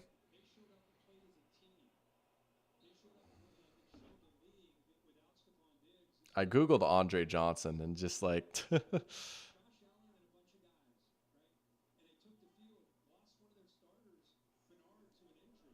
the chicken parm. Yeah. Oh man, that place was pretty good. You'll have to like look at like um um the name of the restaurant. Yeah, that was it. That was crazy.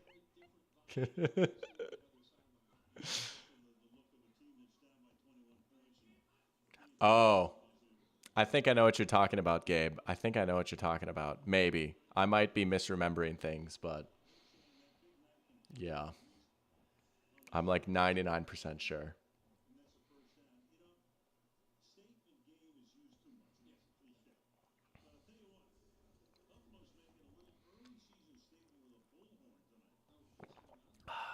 Man, what is this game, man? Like,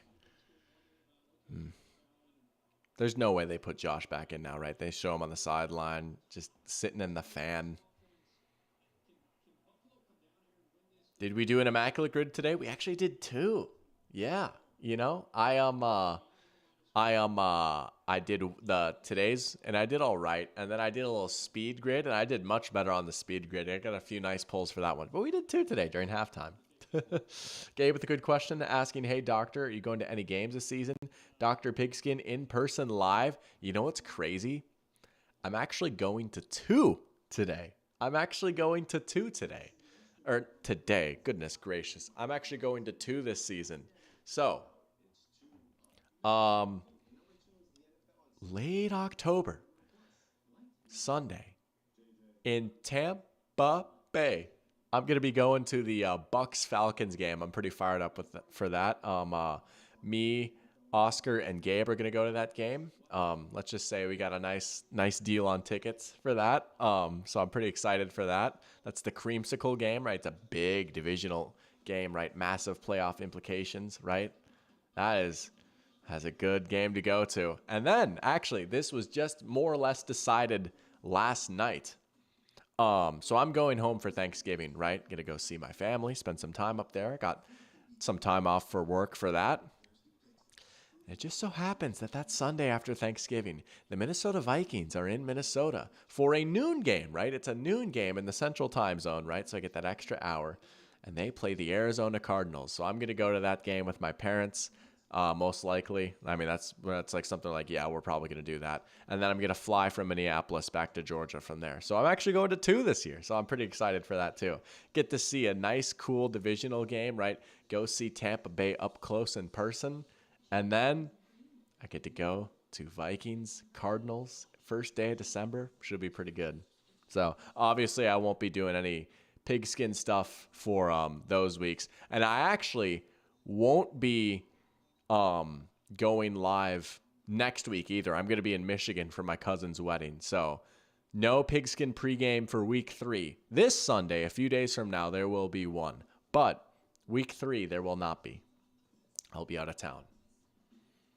But yeah, that'll be sick. Jack's saying the last game we went to was Buffalo-Denver last year. That was a crazy game. The Monday night game, right? That was a good one. Also, look up Bandle. Would love to see me try Bandle. All right, let's look up Bandle right now. Is that like Wordle but bands kind of? Yeah, that makes sense. Wow, that's crazy. I'll have to try that later. Maserati Marv. Weddle is fun. I've played Weddle before. Gabe saying he'd never go to Michigan. Jack with a ringing endorsement of Tampa. Briefly there 10 years ago. It's pretty dope. I'm excited for that. Let's go. Anything for clicks saying people still get married, you know? Yes, it is a thing still. Cousins getting married next week. It's crazy. Like, you know, we're starting to get to that age now. Never go to Michigan ever.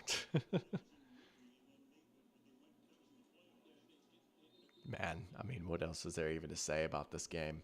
But yeah, to answer your question, anything for clicks, I completely missed that. Tua got hurt.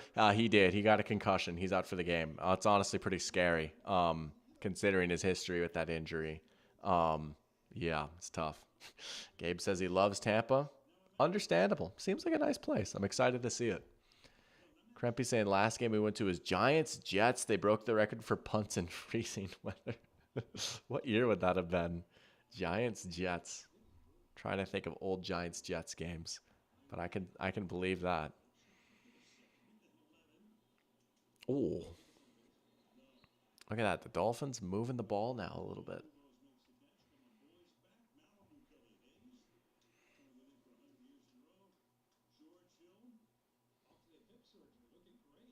Yo, look at that Buffalo flag. That's sick. Last year, Giants-Jets game last year. I have no memory of that. Man, I must have blocked that one out. Oh, man. Oh, I believe you.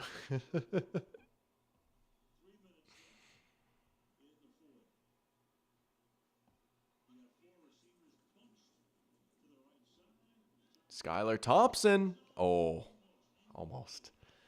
Jack saying he did go to the Giants-Colts game 2 years ago and got to see Thibodeau do Snow Angels next to a Nick Foles. You were at the Snow Angel game? That's crazy. Wow. That's awesome. Gabe asking, favorite song of Charlie XCX's album Brat? I only really know 3 songs, right? I know the hits. I know 360. I know 365 and Apple. I'm going to say 360, right? The opening one, I think. That one goes pretty hard. I'm going to go with that one.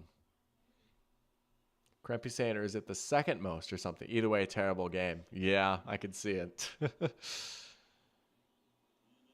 dump off right there. Ooh. Low hit right there at a Durham Smythe.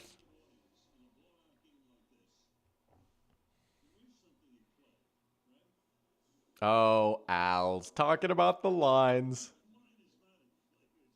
Oh my gosh, Al. He just can't help himself. He's like, even in a blowout, there is something in play. Oh my gosh. Yeah, you did go to Detroit's divisional round game. That would have been crazy. Man, that would have been crazy. Jack went to the Giants-Chargers game in 2017 when all 3 of the Giants starting receivers got hurt. That's crazy. Man, I don't remember that game either. Oh, almost picked. See, what games have I been to? Most recent game I was at was Vikings-Chiefs week 5 last season. That was pretty fun. Vikings lost 27-20, which was tough, but it was cool to see Mahomes play in person. Before that, I went to Vikings versus Packers in Lambeau in 2022, which was so sick to go out there. That was such a fun trip. The Vikings got absolutely smoked 41-17, but it was still fun. I went to Vikings Rams in 2021. We lost that game. I can't remember the score, but we did lose that game. That was a tough game. That like pretty much knocked us out of the playoffs. Oh, nice breakup right there. Gabe saying he's gonna pack, and thanks me for being so doctoral. Appreciate it. Thank you. Thank you for tuning in. Good luck with your packing. 2017 Giants were so bad. Yeah, didn't they get that third or second overall pick to use on Saquon that year? Yeah, that was tough. Let's see. 2020, obviously, I didn't go to any games. 2019, I didn't. 2018, I was at the Vikings home opener, season opener, week 1 versus the 49ers. We beat that game. 49ers had Jimmy. And then I was at their week 3 game against the Bills, which was like that massive upset, right? Josh Allen hurdling Anthony Barr. The Vikings get blown out. I was at that game. That was tough. 2017, I was at the Minneapolis Miracle. True story. Went there with my dad. That was freaking awesome. That was seriously one of the coolest memories I have. Like, that was seriously one of the greatest days of my life. That was so sick being in the building for that. 2016, I went to the Vikings' first ever game at US Bank Stadium. They played the Packers on Sunday Night Football. That was awesome too. I went with my dad and my uncle. I got those tickets for my birthday. That was sick. 2015, I went to Vikings versus Rams in TCF. Vikings won that game in overtime. Blair Walsh hit a game-winning field goal in overtime. Would go on to obviously miss versus the Seahawks. 2013, I went to Vikings versus Eagles. That was the first year with Nick Foles when he had the crazy 27 touchdowns to 2 interceptions, and they had Chip Kelly, and they went on to make the playoffs that year. But the Vikings smoked them in the Metrodome. Matt Castle and Greg Jennings went off in that game. It was a huge upset. And then I went to Vikings versus Bears New Year's Day 2012. So the final game of the 2011 regular season.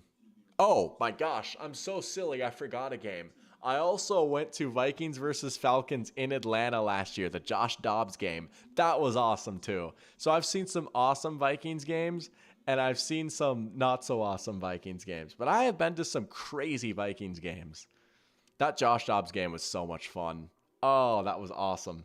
But Jack saying he went to only one Seahawks game. It was a preseason game in 2014, and they smoked the Bears. The atmosphere is crazy, even in the preseason. That's so cool. I mean, I want to go to every single stadium one day, right? But, like, going to a game in Seattle would be so sick.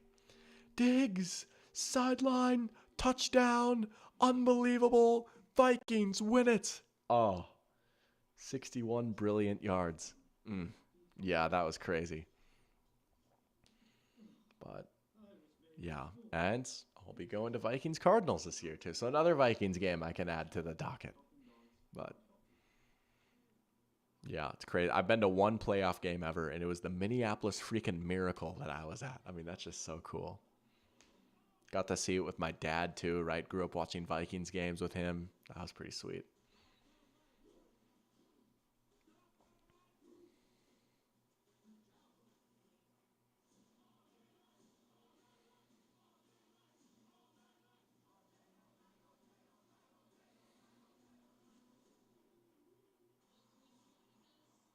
Man, if you're the Bills, you can probably just kneel it out at this point, right? 157 left. They took Josh out finally.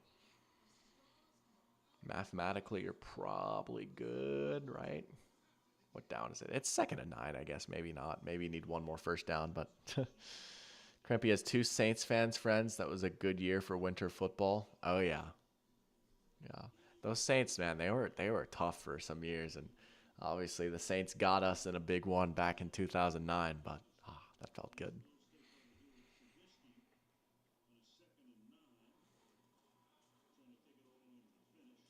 And they're going to get the first down. Now they can just kneel it. Man.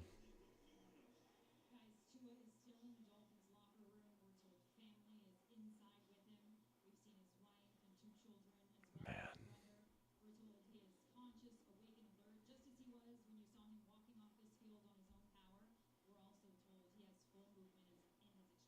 That's good, at least. Tua can move around, at least. Saying he's got full movement in his extremities. Man, his family is down there.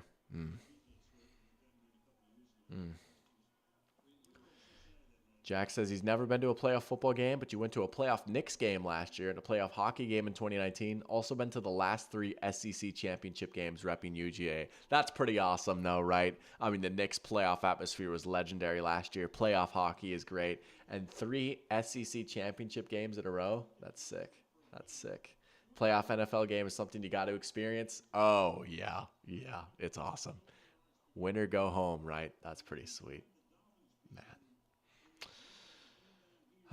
Well, you can only hope Tua's okay, right? This was definitely a beatdown by the Bills. This was a bigger margin of victory. They did hit 31 points like I predicted, but it was a little bit of a disappointing game, as Parachamp is saying. But, yeah, I mean, you can only hope that Tua's okay. But big win for the Bills. They're 2-0 now. They've got that big division win in their belt, right? Go on the road and take care of business. And, again, this is a very balanced Bills team. Josh threw the ball 19 times and they won convincingly. Man, right? Like, that's crazy to me. Josh Allen didn't have to do a thing and they won. Well, it's not that he didn't have to do a thing, but he could kind of take the back seat at times. He made a few big plays, but the defense came up big. The running game looked good, and they were able to win this game very convincingly. This is a very good Bills team. I stand by that. Would not shock me if they're hosting playoff games come January. It's a very, very good team, and they've got the inside track for the division, even if Tua was healthy. But, man, your heart just breaks for him right now, and it breaks for this Dolphins organization. I mean, I'm with you, Parachamp, right? Like, no one wanted to see it turn out like this. It is tough. But, well, that's all I've got for today. That was a interesting game to watch. But, yeah. I will see you guys again on Sunday with the Pigskin pregame, and we'll probably go live for 1 or 2 more primetime games this week. I really do want to go live for that Falcons-Eagles game, so hopefully my schedule will permit for that. I don't think I'll have work or anything that night, but I'll keep you guys posted with some tweets and some community posts. But thank you guys so much for tuning in, as always. Appreciate you guys watching, and you guys take care too. Thank you, Parachamp. You guys take care too, and enjoy your Friday tomorrow. You guys have a good night. Till next time.